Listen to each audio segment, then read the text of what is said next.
എല്ലാവർക്കും ലൈവിലേക്ക് സ്വാഗതം. ഇന്ന് നമ്മുടെ വിഷയം പ്രമേഹവും ഹൃദയാഘാതവും കൂടുതൽ അറിയാം എന്നുള്ളതാണ്. ആദ്യമായിട്ട് ഡോക്ടർ ജോളിയോട് ചോദിക്കാനുള്ളത്, ഈ പ്രമേഹ രോഗികൾക്ക് ഒരു 4-ൽ 3 പേര് ശരിക്കും പറഞ്ഞാൽ ഈ ഹൃദയാഘാതം വെച്ചാണ് മരിക്കുക എന്നുള്ള ഒരു കേട്ടിട്ടുണ്ട്. ദാറ്റ് മീൻസ് അത്രയധികം ഈ ഹാർട്ട് അറ്റാക്ക് കാരണമാണ് ഡയബറ്റീസുകാർ മരിക്കുക എന്നുള്ളത്. അപ്പം എന്തുകൊണ്ടാണ് ഇത്ര സ്ട്രോങ് ആയിട്ട് ഈ ഡയബറ്റീസും ഈ ഹൃദയാഘാതവുമായിട്ടുള്ള കണക്ഷൻ? ഡയബറ്റിസ് ബേസിക്കലി ഈ രക്തക്കുഴലുകളെയും ഹാർട്ടിനെയാണ് ഏറ്റവും കൂടുതലായിട്ട് ബാധിക്കുന്നത്. കാരണം എന്താണെന്ന് ചോദിച്ചാൽ, ഈ ഡയബറ്റിസ് എന്ന് പറഞ്ഞാൽ തന്നെ ഷുഗർ, ഗ്ലൂക്കോസ് ബ്ലഡിൽ കൂടുക എന്നുള്ളതാണല്ലോ. അപ്പം ബ്ലഡിൽ ഗ്ലൂക്കോസ് കൂടുമ്പോൾ അതിൻ്റെ ഇമ്പാക്റ്റ് ആദ്യം വരുന്നത് രക്തക്കുഴലുകൾക്കാണ്. അപ്പോൾ അത് പ്രത്യേകിച്ചും ഏറ്റവും ഈ നേരിയ രക്തക്കുഴലുകളെ ആയിരിക്കും ഏറ്റവും കൂടുതൽ ദോഷം ചെയ്യുന്നത്. അപ്പോൾ ഈ രക്തക്കുഴലുകൾക്ക് വരുന്ന ഡാമേജ് കൊണ്ടാണ് ഡയബറ്റീസിൻ്റെ എല്ലാ പ്രോബ്ലംസും വരുന്നത്. എല്ലാ കോശങ്ങളും, എല്ലാ ശരീരത്തിൻ്റെ എല്ലാ ഭാഗങ്ങളിലേക്കും ബ്ലഡ് സർക്കുലേഷൻ ഉണ്ടല്ലോ, ബ്ലഡ് പോകണമല്ലോ, അതിനുള്ള വഴിയാണല്ലോ ഈ രക്തക്കുഴലുകൾ എന്ന് പറയുന്നത്. അപ്പോൾ ഈ നമുക്ക് നോർമലി നിൽക്കേണ്ടത് ഗ്ലൂക്കോസിൻ്റെ ലെവൽ ഒരു 70-നും 140-നും ഇടയ്ക്കായിരിക്കണം. ഒരാളുടെ ഭക്ഷണം കഴിച്ച് ആവശ്യം കൂടുതലുള്ളപ്പോൾ ഒരു 140-ലേക്ക് വരും, പിന്നെ അത് കുറഞ്ഞ് അറൗണ്ട് ഒരു 100-ൽ ബ്ലഡ് ഷുഗർ കൊണ്ടുപോകുക എന്നുള്ളതാണ് നമ്മളുടെ ഒരു ഐഡിയൽ ആയിട്ടുള്ള കാര്യം എന്ന് പറയുന്നത്. ഒരു 70-ഓ ഈവൻ 60 വരെ പോയാലും ഒരു കുഴപ്പമില്ല. പക്ഷെ അതിൽ കുറഞ്ഞും പോകരുത്, ഒരു 140-ന് കൂടുതലും. പക്ഷെ നമ്മളെപ്പോഴും ടെസ്റ്റിലൊക്കെ എപ്പോഴും നമ്മൾ 160-ന് കൂടുതലെന്നൊക്കെയാണ് എടുക്കുന്നത്. അത് നമ്മളുടെ ഒരു കൺവീനിയൻസിന് ഇച്ചിരി കൂടിയാലും കുഴപ്പമില്ല. കാരണം എല്ലാവർക്കും ഡയബറ്റീസ് ആണല്ലോ, ഷുഗർ കൂട്ടി. അതുകൊണ്ടുള്ള ഒരു കൺവീനിയൻസിലാണ് പറയുന്നത്. അപ്പം ഈ കൂടുന്നത് മുഴുവൻ നമ്മുടെ എല്ലാ ബ്ലഡ് സെൽസിനും ഡാമേജ് ചെയ്യുന്നുണ്ട്, പ്രത്യേകിച്ച് രക്തക്കുഴലുകൾക്ക്. ഈ രക്തക്കുഴലുകൾക്ക് വരുന്ന രക്തക്കുഴലുകളും ഹാർട്ടും ഒറ്റ യൂണിറ്റ് ആയിട്ടാണ് വർക്ക് ചെയ്യുന്നത്. ഹാർട്ടിനകത്തുനിന്ന് ഹാർട്ടിലേക്കുള്ള രക്തക്കുഴലുകൾ വരുന്നുണ്ട്, പിന്നെ എല്ലാ ബോഡിയുടെ ഭാഗത്തേക്കുള്ള രക്തക്കുഴലുകളും വരുന്നുണ്ട്. ഈവൻ നെർവ്സിന് വരുന്ന ഡാമേജ്, നെർവുകൾക്ക് തരിപ്പും, ഡയബറ്റിക് ന്യൂറോപ്പതി, അതുപോലെ റെറ്റിനോപ്പതി, കണ്ണിനകത്ത് റെറ്റിനയിലെ രക്തക്കുഴലുകൾക്ക് വരുന്ന ഡാമേജ് നെഫ്രോപ്പതി, അങ്ങനെ എല്ലാ രക്തക്കുഴലുകൾക്ക് വരുന്ന വെച്ചാണ് വരുന്നത്. അപ്പം ഈ ഹാർട്ടിനെ കുറിച്ച് പറഞ്ഞു കഴിഞ്ഞു കഴിഞ്ഞാൽ, ഈ ഹാർട്ടിലേക്കുള്ള രക്തക്കുഴലുകൾക്കും ഡാമേജ് വരികയാണ്. അപ്പം അതുകൊണ്ട് തന്നെ ഈ ഹാർട്ടാണല്ലോ പമ്പ് ചെയ്യേണ്ടത്. ഫൈനലി എപ്പോഴും ഹാർട്ടിന് ഡാമേജ് വന്ന് മരിക്കാനുള്ള ചാൻസ് ഡയബറ്റിക് പേഷ്യൻസിന് കൂടുതലായിരിക്കും. അതുകൊണ്ടാണ് ഇത് വരുന്നത്. ഈ സൈലന്റ് ഹാർട്ട് അറ്റാക്ക് എന്ന് പറയുന്നത് ഇങ്ങനെ ഡയബറ്റീസുകാരിലാണ് കൂടുതൽ എന്ന് പറയുന്നു. ഈ സൈലന്റ് ഹാർട്ട് അറ്റാക്ക് ഇങ്ങനെ കൂടുതലായിട്ട് ഡയബറ്റീസുകാരിൽ വരാൻ ഉള്ള കാരണം എന്തായിരിക്കും? സൈലന്റ് ഹാർട്ട് അറ്റാക്ക് നമുക്ക് സൈലന്റ് ഹാർട്ട് അറ്റാക്ക് എന്ന് പറയുന്നത് നമ്മൾ അറിയുന്നില്ല എന്നുള്ളത് മാത്രമാണ്. നമ്മൾ ഈ സൈലന്റ് ഹാർട്ട് അറ്റാക്ക് എന്ന് പറഞ്ഞു കഴിഞ്ഞാൽ രോഗി അറിയുന്നില്ല. രോഗി അറിയാതെ ഒരു അറ്റാക്ക് വരുന്നത് എപ്പോഴാണ്? ഒന്ന്, നേരിയ നിലയിലുള്ള ചെറിയ ചെറിയ രക്തക്കുഴലുകളെയാണ് അഫക്റ്റ് ചെയ്യുന്നത്. രക്തക്കുഴലുകൾക്ക് ബ്ലോക്ക് വരുന്നത് നമ്മൾ അറിയാതെ പോകും. ഈ സൈലന്റ് ഹാർട്ട് അറ്റാക്ക് മാത്രമല്ല, ബ്രെയിൻ അറ്റാക്ക് വരുന്നതും ഡയബറ്റിക് പേഷ്യൻസിൽ കൂടുതലാണ്. ബ്രെയിൻ അറ്റാക്ക് എന്ന് പറഞ്ഞാൽ ബ്രെയിനിൻ്റെ ചെറിയ ചെറിയ രക്തക്കുഴലുകളാണ് ഒരു ചെറിയൊരു ഭാഗത്തേക്ക് പോകുന്നുള്ളത് നമ്മൾ അറിയില്ല. മേജർ രക്തക്കുഴലുകൾക്ക് വരുമ്പോൾ മാത്രമേ നമ്മൾ അറിയുള്ളൂ. അതുപോലും ഡയബറ്റിക് പേഷ്യൻസ് കുറയും, കാരണം അവർക്ക് പെയിൻ അറിയാനുള്ള സെൻസേഷൻ കുറവായിരിക്കും. അതായത് നെർവുകൾക്ക് ഓൾറെഡി ഡാമേജ് വന്നിട്ടുണ്ട്. അപ്പോൾ നമുക്കറിയാമല്ലോ, കാലിൽ ഒരു മുള്ളു കൊണ്ടാൽ ഡയബറ്റിക് പേഷ്യൻ്റ് അറിയാതെ പോകും, കാരണം അവരുടെ ഓൾറെഡി നെർവ്സിന് ഡാമേജ് വന്നിട്ടുണ്ടാകും. ഈ സെയിം കാര്യം നമ്മളുടെ ഹാർട്ടിനെ സംബന്ധിച്ചും ബാധകമാണ്. അപ്പം ഒന്ന്, ചെറിയ രക്തക്കുഴലുകളെ അഫക്റ്റ് ചെയ്യാനാണ് ഡയബറ്റിക് പേഷ്യൻസിന് സാധ്യത കൂടുതൽ.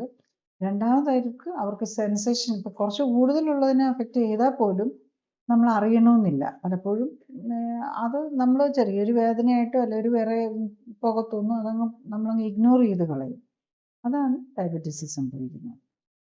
ഈ ഡയബറ്റീസിനെ കൺട്രോൾ ചെയ്യാനായിട്ട് കഴിക്കുന്ന പല മരുന്നുകൾ കൊണ്ട് ഹാർട്ടിന് ഗുണം ചെയ്യും എന്ന് പറയുന്നത് കേട്ടിട്ടുണ്ട്. അതേസമയം ഡയബറ്റീസിന് കഴിക്കുന്ന പല മരുന്നുകളും ഹാർട്ടിന് ഗുണം ചെയ്യുന്ന വിധം ശരിയല്ല എന്നുള്ളൊരു അഭിപ്രായം കേട്ടിട്ടുണ്ട്. അത് എങ്ങനെയാണ് മനസ്സിലാക്കേണ്ടത്? ഏത് മരുന്ന് കഴിക്കുമ്പോഴും ഇപ്പം നമ്മൾ ഡയബറ്റീസിന് വേണ്ടിയിട്ട് ഒരു മരുന്ന് കഴിച്ചു, അത് ഷുഗർ കുറയ്ക്കാനായിട്ടുള്ള ഉദ്ദേശം വെച്ചിട്ട് ചെയ്യുന്നതിൻ്റെ പേരിൽ ബെനിഫിറ്റ് ഉണ്ടാകും. പക്ഷെ അത് വേറൊരു ഇൻഡയറക്റ്റ് വേ അത് ഹാർട്ടിൻ്റെ വേറെ രീതിയിൽ എഫക്റ്റ് ചെയ്തെന്നിരിക്കും. ഫോർ എക്സാമ്പിൾ, ഈ പല മരുന്നുകളും നമ്മൾ ഹാർട്ടിന് പ്രോബ്ലം വരുന്നു, കാർഡിയാക് ഹാർട്ടിൻ്റെ ഡയബറ്റീസിന് കൊടുക്കുന്ന മരുന്ന് ഹാർട്ടിൻ്റെ പ്രോബ്ലം കൊണ്ട് മരണസാധ്യത കൂട്ടുമെന്നും പറഞ്ഞ് പല മരുന്നുകൾ തന്നെ വിത്ഡ്രോ ചെയ്യേണ്ടി വന്നിട്ടുണ്ട്. മാർക്കറ്റിൽ നിന്ന് തന്നെ അത് മാറ്റേണ്ടി വന്നിട്ടുണ്ട്. അങ്ങനെയുള്ളവർക്ക് ഷുഗർ കുറഞ്ഞെന്നിരിക്കും, പക്ഷേ ഹാർട്ട് അറ്റാക്ക് വന്ന് മരിക്കാനുള്ള സാധ്യത ആ മരുന്ന് കൂട്ടുന്നു. അപ്പം നമ്മളെപ്പോഴും മരുന്ന് എടുക്കുമ്പം നമ്മൾ ഡയബറ്റീസിൻ്റെ മരുന്നിന് എപ്പോഴും ഡയബറ്റീസ് ഷുഗർ കൺട്രോളിലായിരിക്കും ഫോക്കസ് വരുന്നത്. അപ്പം അതുപോലെ ചില മരുന്നുകൾ ഡയബറ്റീസിൻ്റെ മരുന്നുകൾ തന്നെയുണ്ട് ഹാർട്ട് അറ്റാക്ക് കൂട്ടാൻ ചാൻസ് വരും. അതുപോലെ തന്നെ ക്യാൻസറിനുള്ള പ്രത്യേകിച്ചൊരു ഇപ്പം നമ്മൾ പ്രത്യേകിച്ച് വിശപ്പ് കുറയ്ക്കുകയും കൂടെ ചെയ്യുന്ന ഒരു മെഡിസിൻ ഉണ്ട്. അത് ആദ്യം ഇഞ്ചക്ഷൻ ഫോമിലായിരുന്നു, അത് ആഴ്ചയിൽ ഒരു ദിവസമൊക്കെ ഇഞ്ചക്ഷൻ എടുത്തുകൊണ്ടിരിക്കുന്നത്. വിശപ്പും കുറയും, ഷുഗറും കുറയും. പക്ഷെ ആ മരുന്ന് ചിലപ്പോൾ നമുക്ക് തൈറോയ്ഡ് ക്യാൻസർ വരുത്താം. അതുപോലെ തന്നെ ആ ടൈപ്പ് ഓഫ് മരുന്ന് inhibitors something like that, agonist എന്നെന്താണ് പറയുന്ന ആ മരുന്ന് ഒരു ഇഞ്ചെക്റ്റബിൾ ഫോമാണ്. അതിൻ്റെ ഒരു ഇപ്പം ഓറൽ ഫോംസും കൂടെ വരുന്നുണ്ട്. ഒരു എക്സ്പെൻസീവ് മരുന്നാണ്. ഒരു ഇഞ്ചക്ഷൻ തന്നെ ആദ്യകാലത്തൊക്കെ 10,000 ഒക്കെ ഉണ്ടായിരുന്നു, ഇപ്പോൾ അത് കുറഞ്ഞിട്ടുണ്ടെന്ന് തോന്നുന്നു. അപ്പോൾ ആ ഇഞ്ചക്ഷൻ എടുത്തു കഴിഞ്ഞാൽ അത് പാൻക്രിയാറ്റൈറ്റിസ് വരാനുള്ള ചാൻസ്, അക്യൂട്ട് പാൻക്രിയാറ്റൈറ്റിസ് എന്ന് പറഞ്ഞാൽ ഈ ഭയങ്കര വയറുവേദനയായിട്ടായിരിക്കും തുടങ്ങുന്നത്. പാൻക്രിയാസിൻ്റെ ഒരു പ്രത്യേകത എന്താണെന്ന് വെച്ചാൽ പാൻക്രിയാസ് ഇൻസുലിൻ മാത്രമല്ല ഉണ്ടാക്കുന്നത്, അതിനകത്താണ് ഡൈജസ്റ്റീവ് എൻസൈംസ് ഉണ്ടാക്കുന്നത്. അപ്പോൾ ഈ ഡൈജസ്റ്റീവ് എൻസൈംസ് പുറത്തേക്ക് വരുന്ന അവിടെ മുഴുവൻ ദഹിപ്പിച്ച് കളയുന്ന ഒരു അവസ്ഥയിലേക്ക് പോകും. അത് വളരെ ഒരു ക്രിട്ടിക്കൽ സ്റ്റേജിലേക്ക് പോകാം. ഈ അസുഖത്തിനുള്ള സാധ്യതയും കൂടുതലാണ്. അതുകൊണ്ട് തന്നെയാണ് ഡയബറ്റിക് പേഷ്യൻസ് എല്ലാവർക്കും തന്നെ മിക്കവാറും പാൻക്രിയാറ്റൈറ്റിസ് ഉണ്ടാകും.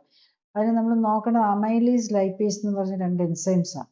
അമൈലേസും ലൈപ്പേസും ശരിക്കും അമൈലേസ് എന്ന് പറഞ്ഞു കഴിഞ്ഞാൽ നമ്മളുടെ കാർബോഹൈഡ്രേറ്റിനെ ഡൈജസ്റ്റ് ചെയ്യാനുള്ളതും എൻസൈമും, അതുപോലെ രണ്ടും ആക്ച്വലി ലൈപ്പേസ് ശരിക്കും അമൈലേസ് കാർബോഹൈഡ്രേറ്റിനും ലൈപ്പേസ് ശരിക്കും ഫാറ്റിനെ ഡൈജസ്റ്റ് ചെയ്യാനുള്ളതുമാണ്. അപ്പം ഈ എൻസൈംസിൻ്റെ അളവ് ബ്ലഡിൽ കൂടുവാണെങ്കിൽ അതിൻ്റെ അർത്ഥം പാൻക്രിയാറ്റൈറ്റിസ് ഉണ്ടെന്നാണ്. അപ്പം അങ്ങനെയുള്ളവർ ഈ ഒന്ന് എപ്പം വേണേലും പാൻക്രിയാസ് ഡാമേജ് വരാൻ പാൻക്രിയാറ്റൈറ്റിസ് ഉള്ളത്, അതായത് അമൈലേസും ലൈപ്പേസും കൂടി നിൽക്കുന്നവർക്ക് ക്യാൻസറിന് സാധ്യതയുണ്ട്. അപ്പം അതുകൊണ്ടാണ് ഡയബറ്റിക് പേഷ്യൻസിന് പാൻക്രിയാറ്റിക് ക്യാൻസറിന് ചാൻസ് കൂടും. അതുപോലെ തന്നെ അക്യൂട്ട് പാൻക്രിയാറ്റൈറ്റിസ് വരാം. ഇതൊക്കെ സംഭവിക്കുന്നത് ഈ മരുന്നുകളും കൂടെ റിലേറ്റഡ് ആയിട്ടാണ്. കാരണം ഈ പല മരുന്നുകളും നമ്മൾ കഴിക്കുന്നത് പാൻക്രിയാസിൽ ആക്ട് ചെയ്തിട്ട് നമ്മളുടെ ഇൻസുലിൻ്റെ അളവ് കൂട്ടാനാണ് നോക്കുന്നത്. അപ്പം ഈ മരുന്നുകൾ കഴിച്ച് ഇൻസുലിൻ്റെ അളവ് കൂട്ടുന്നത് പാൻക്രിയാസിന് ഡാമേജ് വരുത്താം. അതുപോലെ തന്നെ നമ്മുടെ രക്തക്കുഴലുകൾക്ക് ഡാമേജ് വരാം. രക്തക്കുഴലുകൾ പ്രത്യേകിച്ച് ടൈപ്പ് 2 ഡയബറ്റീസ് പേഷ്യൻറ്റിന് ഈ ഹാർട്ട് അറ്റാക്കിന് സാധ്യത കൂട്ടുന്നത്, അതുപോലെ തന്നെ കണ്ണിൻ്റെ റെറ്റിനോപ്പതിക്കും, അതുപോലെ ഈവൻ ഇപ്പം ലേറ്റസ്റ്റ് സ്റ്റഡീസ് കാണിക്കുന്ന ഈ അൽഷിമേഴ്സ് ഡിസീസിന് പോലും കാരണം ഇൻസുലിൻ്റെ അളവ് കൂടുന്നതും കാരണമാകുന്നുള്ളതാണ്. കാരണം എന്താ, നമ്മളുടെ ടൈപ്പ് 2 ഡയബറ്റീസ് എന്ന് പറയുന്നത് ഇൻസുലിൻ്റെ കുറവല്ല, അതിനകത്ത് ഇൻസുലിൻ്റെ കൂടുതലാണ്. ഇൻസുലിൻ കൂടുന്നത് നമ്മുടെ രക്തക്കുഴലുകൾക്കും ഒക്കെ ഡാമേജ് വരുത്താം. എന്ത് സാധനം കൂടുന്നത്, ഗ്ലൂക്കോസ് കൂടുന്നത് പോലെ തന്നെ ഇൻസുലിൻ കൂടുന്നതും ദോഷം ചെയ്യും. അപ്പം ഈ ഇൻസുലിൻ കൂടുന്നത് കാരണം ആണ് അൽഷിമേഴ്സ് ഡിസീസ്, അതുപോലെ സൈലന്റ് അറ്റാക്ക് ബ്രെയിനിൽ വരാം, സൈലന്റ് അറ്റാക്ക് ഹാർട്ടിൽ വരാം, കണ്ണിൻ്റെ കാഴ്ച അത് കണ്ണിന് കാഴ്ച പോയി അങ്ങേറ്റത്ത് കഴിയുമ്പോഴേ നമ്മൾ അറിയുള്ളൂ കണ്ണിൻ്റെ റെറ്റിനോപ്പതി വരുന്നത്. നെഫ്രോപ്പതി, അതുപോലെ തന്നെ നെഫ്രോപ്പതി ഇതാണ് നമ്മൾ എൻഡ് സ്റ്റേജിലേ അറിയുള്ളൂ, സൈലൻ്റ് ആണ്. നമ്മൾ കിഡ്നി മുഴുവൻ പോയി കഴിഞ്ഞേ അറിയുള്ളൂ.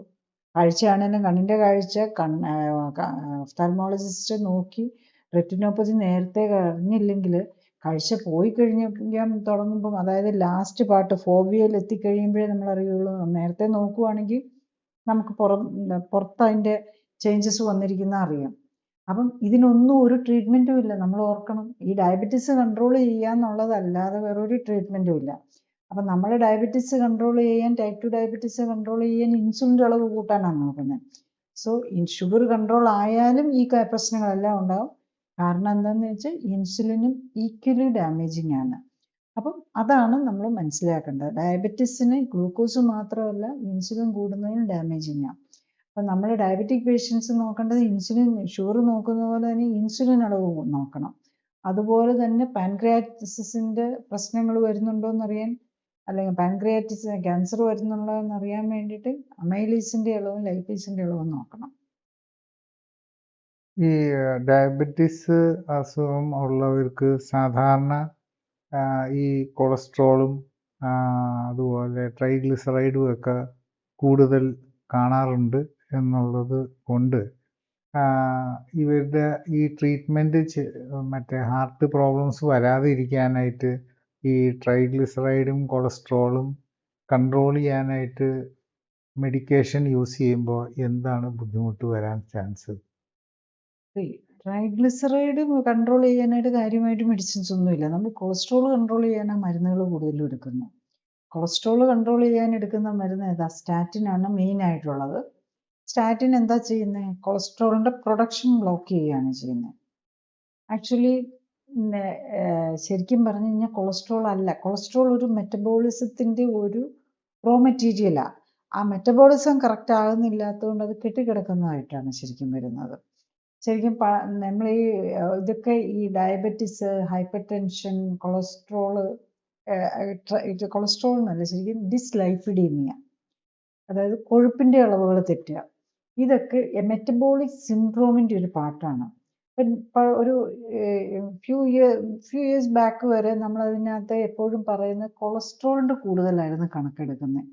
ഇപ്പം അതിൻ്റെ അമേരിക്കൻ അസോസിയേഷൻ, ഞാനിപ്പോൾ ലേറ്റസ്റ്റ് ആയിട്ട് കണ്ടതാണ്, എനിക്കൊന്നും അറിയത്തില്ലായിരുന്നു ചേഞ്ച് വന്നെന്ന്. ആക്ച്വലി പേഷ്യൻസ് കൊളസ്ട്രോൾ കൂടുതലാണ്, LDL മോശം കൊളസ്ട്രോൾ കൂടുതലാണെന്നൊക്കെ പറഞ്ഞ് വറി ചെയ്യുമ്പോഴും ഞാൻ നേരത്തെ പറയാറുണ്ട്, ഇത് കൊളസ്ട്രോളിനെ കുറിച്ചോ LDLനെ കുറിച്ചോ അല്ല വറി ചെയ്യേണ്ടത്. നമ്മൾ വറി ചെയ്യേണ്ടത് ശരിക്കും ട്രൈഗ്ലിസറൈഡ് കൂടുവോ അല്ലെങ്കിൽ STL കുറഞ്ഞു പോവുകയോ ചെയ്യുന്നതാണ്. ട്രൈഗ്ലിസറൈഡ് ആണ് ആക്ച്വലി കൊഴുപ്പെന്ന് പറയുന്നത്. അത് ബ്ലഡിൽ കൂടുമ്പോഴാണ് നമുക്ക് ഈ ആത്രോസ്ക്ലിറോസിസും ഒക്കെ വരാൻ. അതിൻ്റെ ഒരു പാർട്ടായിട്ട് കയറി പോകുന്നതാണ് ഈ കൊളസ്ട്രോളിൻ്റെ വരുന്നത്. ഇപ്പം ശരിക്കും പറഞ്ഞു കഴിഞ്ഞാൽ അതിനകത്താണെങ്കിലും മെറ്റബോളിക് സിൻഡ്രോമിൻ്റെ ഡെഫിനിഷനിൽ തന്നെ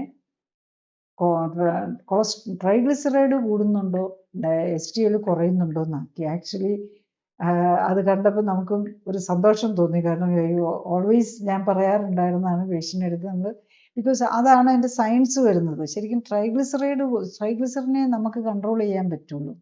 നമുക്ക് നമ്മുടെ മെറ്റബോളിസത്തെ കൺട്രോൾ ചെയ്യും, നമ്മുടെ ആക്ടിവിറ്റീസിനെയും നമ്മളുടെ ഫുഡ് കഴിക്കുന്നതിനെയാണ് കൺട്രോൾ ചെയ്യാൻ പറ്റുന്നത്. അപ്പം നമ്മൾ ആദ്യം ഡയറക്റ്റ്ലി കൺട്രോൾ ചെയ്യേണ്ടത് ട്രൈഗ്ലിസറൈഡ് കുറയ്ക്കാനാണ്. പിന്നെ STL കുറയുന്നില്ലെങ്കിൽ അതിന് നമ്മൾ STLനെ കൂട്ടാനായിട്ടും ഫുഡ് വഴി മാത്രമേ പറ്റുള്ളൂ. അപ്പം STL കൂടുകയും ട്രൈഗ്ലിസറൈഡ് കുറയുകയും ചെയ്ത് കഴിഞ്ഞ് കഴിഞ്ഞാൽ നോർമലും ആണെങ്കിൽ കൊളസ്ട്രോൾ ഇച്ചിരി കൂടുതൽ എന്ന് പറഞ്ഞു കഴിഞ്ഞാൽ ഒരുകൊണ്ട് 200ഉം 2240 ഒക്കെ നിന്ന് കഴിഞ്ഞാലും കുഴപ്പമില്ല. അതിലും കൂടാതെ നമ്മൾ നോക്കുക. അതിൽ തന്നെ നമ്മൾ ഡയറ്റും എക്സസൈസും ചെയ്ത് വേണം നമ്മൾ കൺട്രോൾ ചെയ്യാൻ.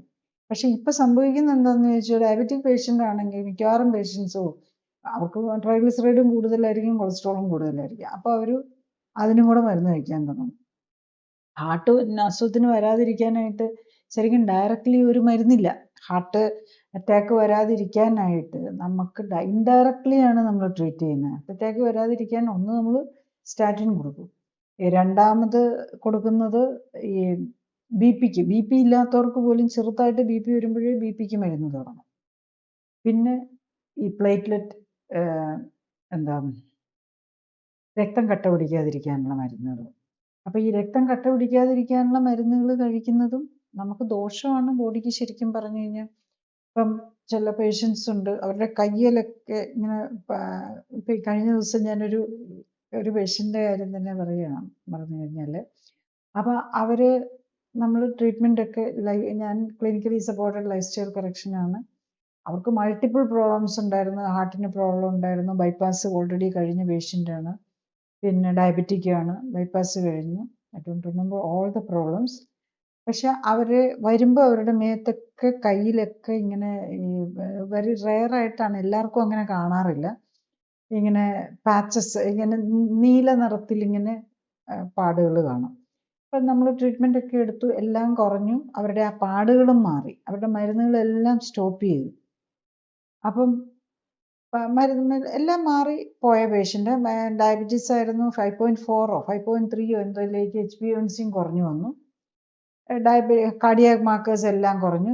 ബൈപ്പാസ് കഴിഞ്ഞ പേഷ്യൻ്റ് ആണെങ്കിലും അവർ വരുമ്പോൾ BP മരുന്നുണ്ടായിരുന്നു, കൊളസ്ട്രോളിന് മരുന്നുണ്ടായിരുന്നു, ക്ലോപ്പിഡോഗ്രൽ ഇതെല്ലാം കൂടെ കഴിക്കുന്നുണ്ടായിരുന്നു. അതുകൊണ്ടാണ് ഈ ക്ലോപ്പിഡോഗ്രലും ആസ്പിരിനും എല്ലാം കഴിക്കുന്നതുകൊണ്ടാണ് ഇവർ ഈ രക്തം കട്ടയാകാതെ വരുന്നതുകൊണ്ട് അവർക്ക് ഒരു കൊതുക് കടിച്ചാൽ തന്നെ അവിടെ ബ്ലീഡിങ് വരും. അതാണ് ഈ നീല നിറത്തിൽ ഇങ്ങനെ കാണുന്നത്.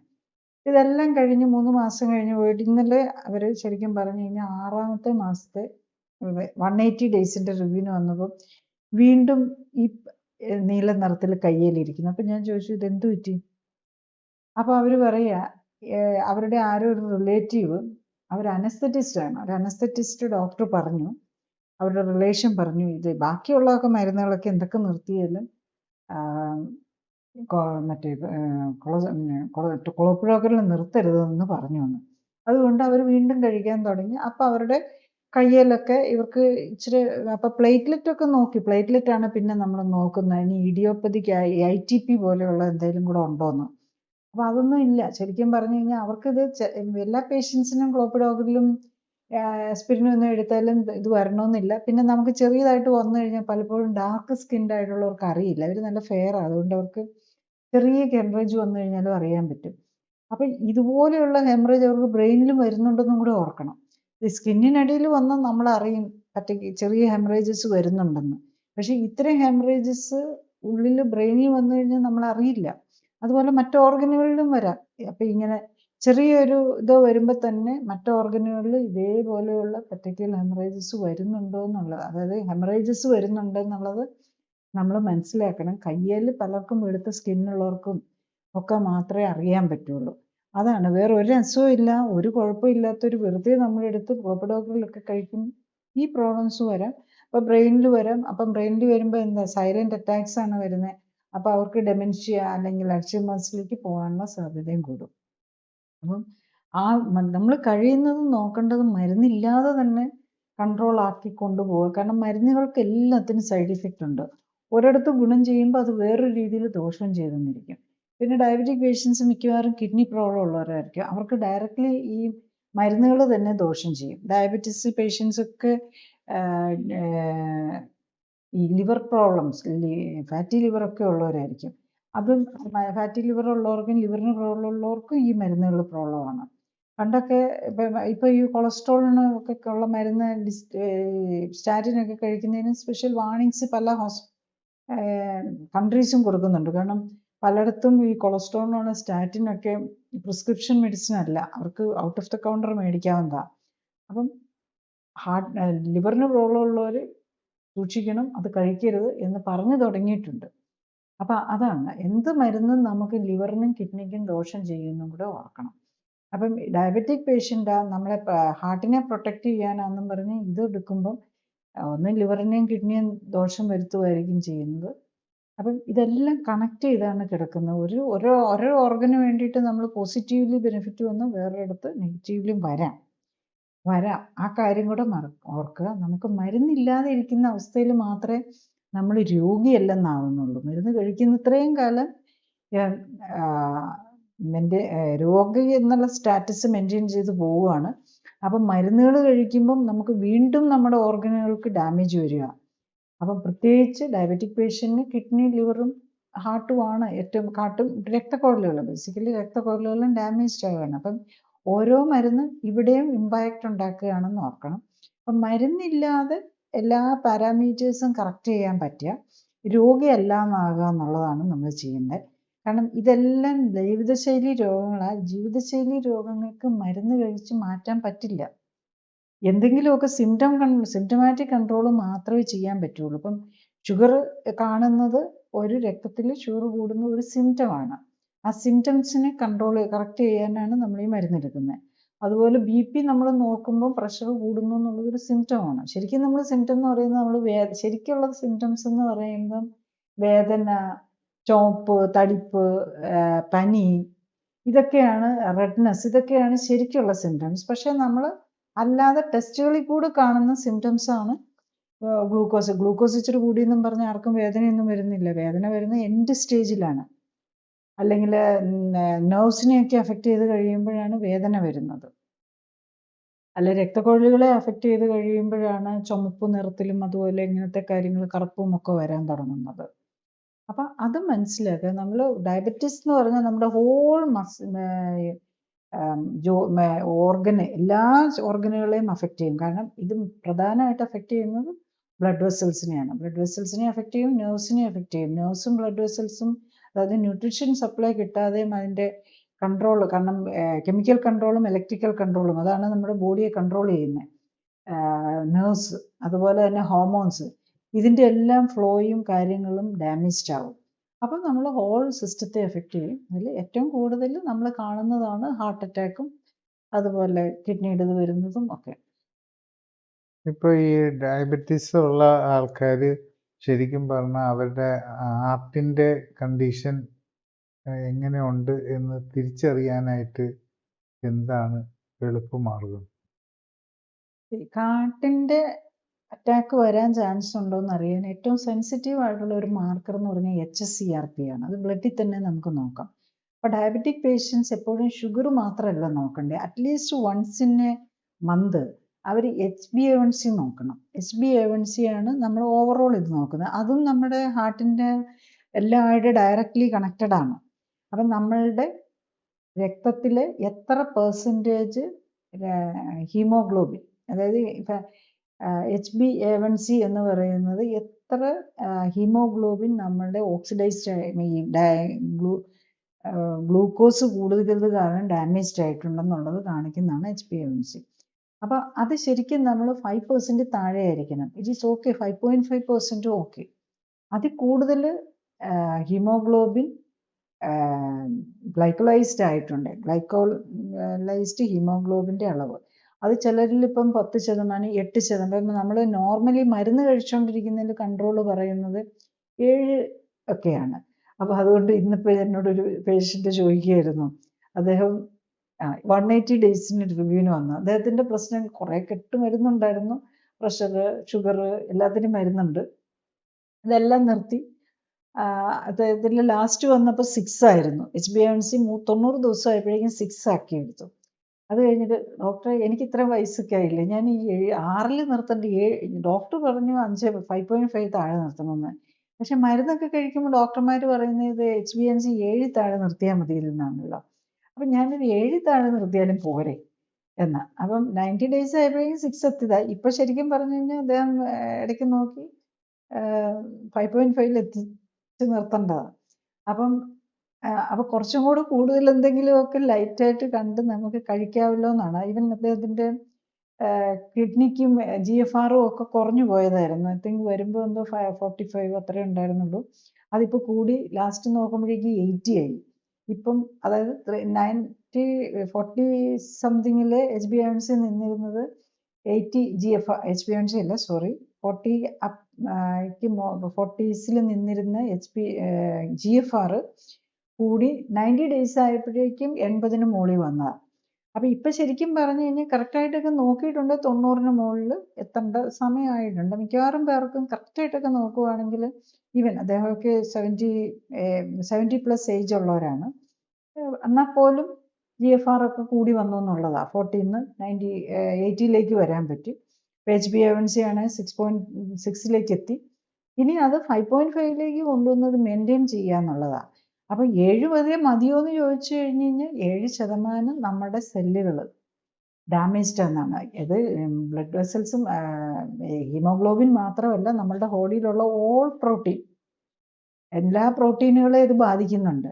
അപ്പോൾ അതുപോലെ അപ്പം നമ്മൾ മനസ്സിലാക്കണം നമ്മളുടെ 7% സെല്ലുകൾ ഡാമേജ്ഡ് ആണെന്നുള്ളതാണ്. അപ്പം അത്രയും വരാൻ പാടില്ല.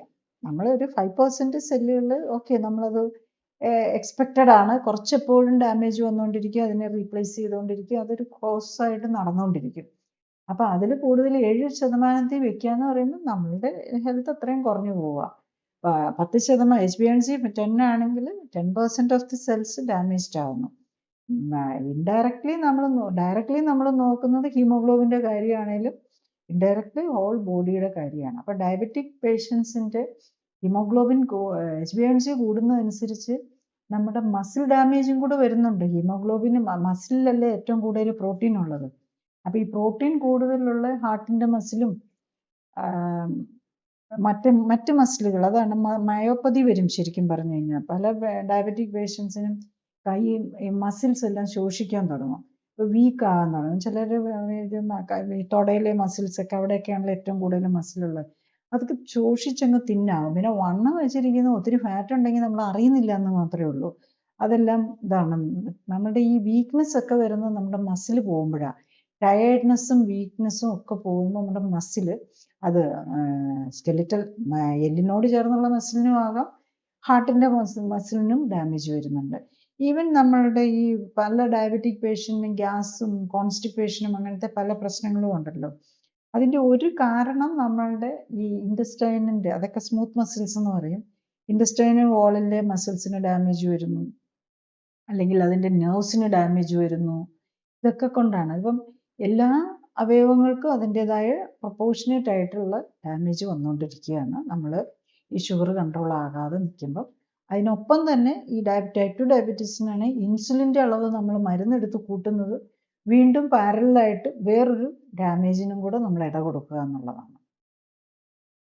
ഇപ്പോൾ ഒരു 56 വയസ്സുള്ള ആളുടെ ഡയബറ്റിക് ആണ്, ഗുളിക കഴിക്കുന്ന ആളാണ്. അപ്പം അങ്ങനത്തെ പുള്ളിയുടെ മുട്ടിൻ്റെ താഴോട്ട് ഫീലിംഗ് ഇല്ല. അപ്പം അങ്ങനെയുള്ള സാഹചര്യത്തിൽ ഈ ഹാർട്ടിനും അത് ഈ നെർവിൻ്റെ പ്രശ്നം ബാധിക്കില്ലേ? യെസ്, കാലിന് താഴേക്ക് സെൻസേഷൻ ഇല്ല എന്ന് പറഞ്ഞാൽ അപ്പം ന്യൂറോപ്പതി വന്നിരിക്കുന്നു എന്നാണ്. ഇപ്പം ന്യൂറോപ്പതി വന്നിരിക്കുമ്പോൾ നമ്മൾ കാലിന് സെൻസേഷൻ കുറവുണ്ടെങ്കിൽ അവർ ശ്രദ്ധിക്കണം. മിക്കവാറും കാലിൻ്റെ പാദത്തിനൊക്കെ കറുപ്പ് നിറം വന്നിട്ടുണ്ടാകും. കാലത്തിനും രക്തക്കൊഴലുകളെയും അത് അഫക്റ്റ് ചെയ്തിട്ടുണ്ടാകും. അപ്പോൾ പലപ്പോഴും ഇപ്പോൾ ഒക്കെ പണ്ട് കാലത്തൊക്കെയാണെങ്കിൽ നമ്മളെപ്പോഴും കേൾക്കുന്നത് ഹാർട്ടിന് വേണ്ടിയിട്ട് ബ്ലോക്ക് വന്ന് സ്റ്റെൻറ്റ് ഇട്ടെന്ന. ഇപ്പം വളരെ കോമൺ ആയിരിക്കുകയാണ് കാലിൽ ഓട്ടം കുറവാണെന്നും പറഞ്ഞ് സ്റ്റെൻറ്റ് ഇടുന്നത്. പക്ഷേ കാലിലേക്കൊക്കെയുള്ള രക്തയോട്ടത്തിന് വേണ്ടിയിട്ട് സ്റ്റെൻറ്റ് ഇട്ടാൽ ഒരു ഇമ്മീഡിയറ്റ് ചിലപ്പോൾ ഒരു ബെനിഫിറ്റ് കിട്ടി 1-2 മാസം കഴിഞ്ഞ് കഴിയുമ്പോഴേക്കും പിന്നെ അത് അടയുന്നതും ഒക്കെ വളരെ കോമൺ ആണ്. പഴയ പോലെ അതിൻ്റെ ഒന്നും ഇഫക്റ്റ്, പിന്നെ അത് കൂടുതൽ കോംപ്ലിക്കേഷനിലേക്ക് പോകുന്നത്. കാരണം താഴേക്ക് പോകുന്നതനുസരിച്ച് രക്തക്കൊഴലുകൾ ചെറുതാണല്ലോ. അപ്പോൾ മുകളിലത്തെ ഒരു രക്തക്കൊഴലുകളിൽ ബ്ലോക്ക് ഉണ്ടെന്ന് പറഞ്ഞ് നമ്മളവിടെ കൊണ്ടുപോയിട്ടാലും താഴത്തെ രക്തക്കൊഴലുകളിലെല്ലാം അടവ് ഓൾറെഡി ആത്രോസ്ക്ലെറോസിസ് വന്നും പോയിരിക്കുകയായിരിക്കും. അപ്പോൾ അവിടെ ഒരു സ്റ്റെൻറ്റ് ഇട്ട് അതിന് ഓപ്പൺ ചെയ്ത് നിന്നിട്ട് വലിയ കാര്യമൊന്നും വരുന്നില്ല. അത് മാത്രമല്ല, ആ സ്റ്റെൻറ്റ് അവിടെ ഒരു ഫോറിൻ ബോഡി അല്ലേ വരുന്നത്, അതിൽ പിന്നെ എന്തെങ്കിലും വീണ്ടും ക്ലോട്ടൊക്കെ വരാം. പിന്നെ സ്റ്റെൻറ്റ് ഇട്ടൊരു പ്രത്യേകിച്ച് ശ്രദ്ധിക്കുക, എല്ലാ ദിവസവും കൃത്യമായിട്ട് ഈ ആസ്പിരിനും ക്ലോപ്പിഡോഗ്രലും ഒക്കെ കഴിച്ചിരിക്കണം. അപ്പോൾ ഈ സ്റ്റെൻറ്റ് ഇട്ട് കഴിഞ്ഞിട്ട് ഈ മരുന്നെല്ലാം ഒരു ദിവസം മുടക്കി കഴിഞ്ഞ് കഴിഞ്ഞാൽ അത് മതി അവിടെ ഒരു ക്ലോട്ട് വരാനായിട്ട്. അപ്പം നമ്മൾ സ്റ്റെൻറ്റൊക്കെ ഇടുന്നതിന് മുമ്പ് അത് കൃത്യമായിട്ട്, സ്റ്റെൻറ്റ് ഇടുന്ന പേഷ്യൻസ് പ്രത്യേകിച്ച് ഓർക്കുക, സ്റ്റെൻറ്റ് ഇട്ട് കഴിഞ്ഞിട്ടുള്ള ഇമ്മീഡിയറ്റ് പ്രത്യേകിച്ച് ഒരു 6 മാസം ഒരു കാരണവശാലും ആ മരുന്ന് മുടക്കരുത്. അത് 2 ഗുളികയിലും ഉണ്ടാവും. ആസ്പിരിനും ക്ലോപ്പിഡോഗ്രലും ഇപ്പം ബ്രിലിൻഡ എന്നൊക്കെ പറഞ്ഞ് വേറെ രീതിയിലുള്ള മരുന്നുകളുണ്ട്. അതാണ് മറ്റാണ് ഓരോ നേരമാണ് കഴിക്കുന്നത്, മറ്റേതാണെങ്കിൽ 3 ഗുളിക കഴിക്കേണ്ടവരും. ഈ മരുന്ന് നിർത്തി പോയിട്ടുണ്ടെങ്കിൽ ചിലപ്പം അത് നമുക്ക് എന്തെങ്കിലും അസൗകര്യത്തിൻ്റെ പേരിലൊക്കെ ആയിരിക്കും മരുന്നെടുക്കാതെ പോകുന്നത്. അപ്പം ക്ലോട്ട് വരാൻ കൂടുതൽ പ്രോബ്ലം. കാരണം നമ്മൾ അങ്ങനത്തെ പേഷ്യൻസിനെ കാണുന്നുണ്ട്, അതുകൊണ്ട് പറയുകയാണ്. ഈ ഹാർട്ട് ഇതിന് കൊണ്ട് സ്റ്റെൻറ്റ് ഇട്ടു, അത് കഴിഞ്ഞിട്ട് ഈ ടാബ്ലറ്റ് ഒക്കെ എടുക്കാൻ മറന്നുപോയി, അവസാനം അവർക്ക് സ്ട്രോക്ക് വരുന്നു, അല്ലെങ്കിൽ റിപ്പീറ്റ് അറ്റാക്ക് വരുന്നു. ഇതിനൊക്കെയുള്ള സാധ്യത കൂടും. സ്റ്റെൻറ്റ് ഒരു ഫോറിൻ ബോഡിയാണ്, അതിലേക്ക് പോയി ക്ലോട്ട് വരാനുള്ള സാധ്യത കൂടും. അത് പ്രിവെൻറ്റ് ചെയ്യുക. ഞാൻ ആരോടും സാധാരണ നമ്മൾ മരുന്ന് കഴിക്കരുതെന്നാണ് പറയുന്നത്. പക്ഷെ ഇങ്ങനെ ഇട്ടിരിക്കുന്ന പേഷ്യൻസിനോട് നമ്മൾ മറക്കാതെ അത് കൃത്യമായിട്ട് കഴിക്കാനാണ് പറയുന്നത്. അപ്പം 2 3 മരുന്നൊക്കെ ഇപ്പം പല പേഷ്യൻസും ഉണ്ട്. ഇപ്പം ഒരു റിവ്യൂവിന് വന്ന് ഇന്ന് ഇപ്പം പിന്നെ കണ്ട ഒരു പേഷ്യൻ്റ് പറയുകയാണെങ്കിൽ അത് അവർക്ക് ഈ ലാസ്റ്റ് 1 ഇയറിലായിട്ട് 2 പ്രാവശ്യം ആദ്യം ഒരു സ്റ്റെൻറ്റ് ഇട്ടു, 2 സ്റ്റെൻറ്റ് ഇട്ടു, അത് കഴിഞ്ഞിട്ട് ബൈപ്പാസ് ചെയ്തു. സ്റ്റെൻറ്റ് ഇട്ടിട്ട് പിന്നെ ബ്ലോക്ക് വന്നു, ഹാർട്ടിന് പ്രോബ്ലം വന്നു, ബൈപ്പാസ് ചെയ്തു.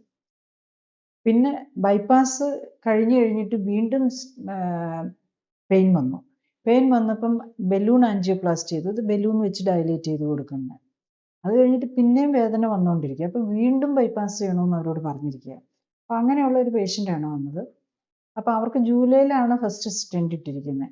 അപ്പം അവരോട് പറയുന്നത് അവർക്ക് 2 ഐ ഡോണ്ട് റിമെമ്പർ എക്സാക്ട്ലി 2 ഈ ക്ലോട്ട് ആകാതിരിക്കാനുള്ള മരുന്നുണ്ട്.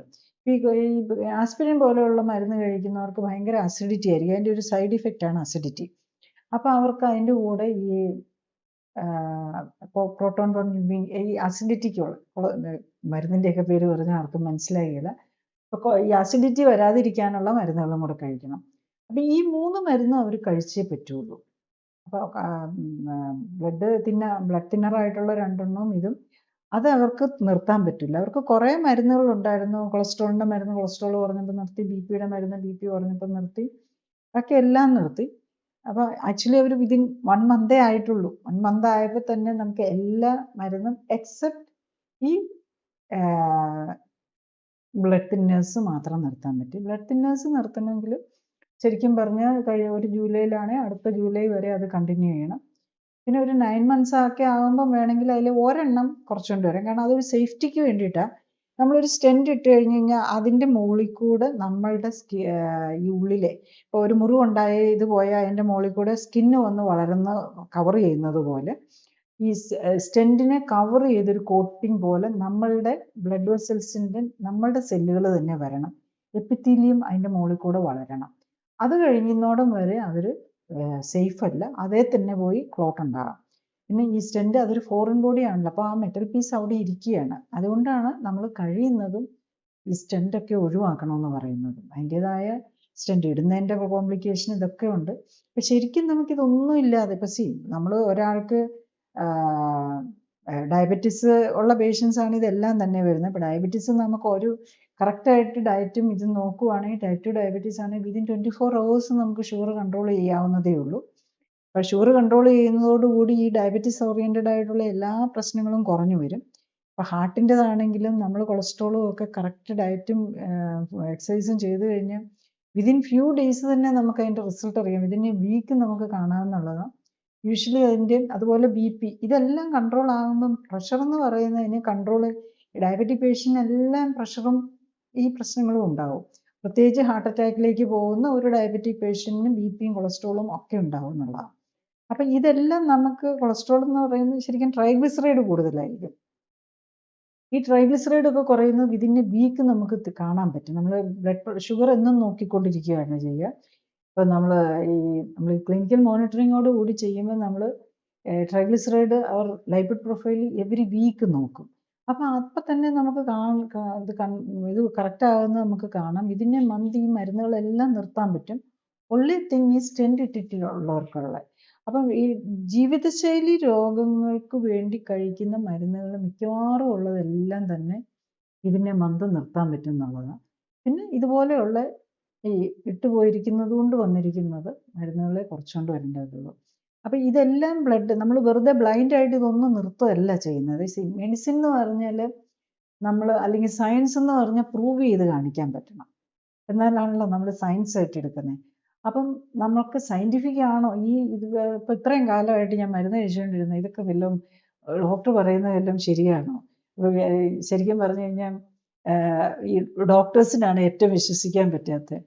എൻ്റെ തന്നെ ഒരു ക്ലാസ്മേറ്റ് എന്നോട് പറയുകയാണ്, അദ്ദേഹത്തിനറിയാം ഞാൻ ഇങ്ങനെയാണ് ട്രീറ്റ്മെൻറ്റ്, പക്ഷേ ആൾക്ക് എന്താണെന്ന് അറിയത്തില്ല. അപ്പം എന്താണ് ഈ ട്രീറ്റ്മെൻറ്റ് എന്ന് അദ്ദേഹം എന്നോട് പറയും, ഞാൻ 27 29 വയസ്സ് മുതൽ ഡയബറ്റീസിന് വരുന്ന ഇപ്പം ഇൻസുലിൻ ഉണ്ട്.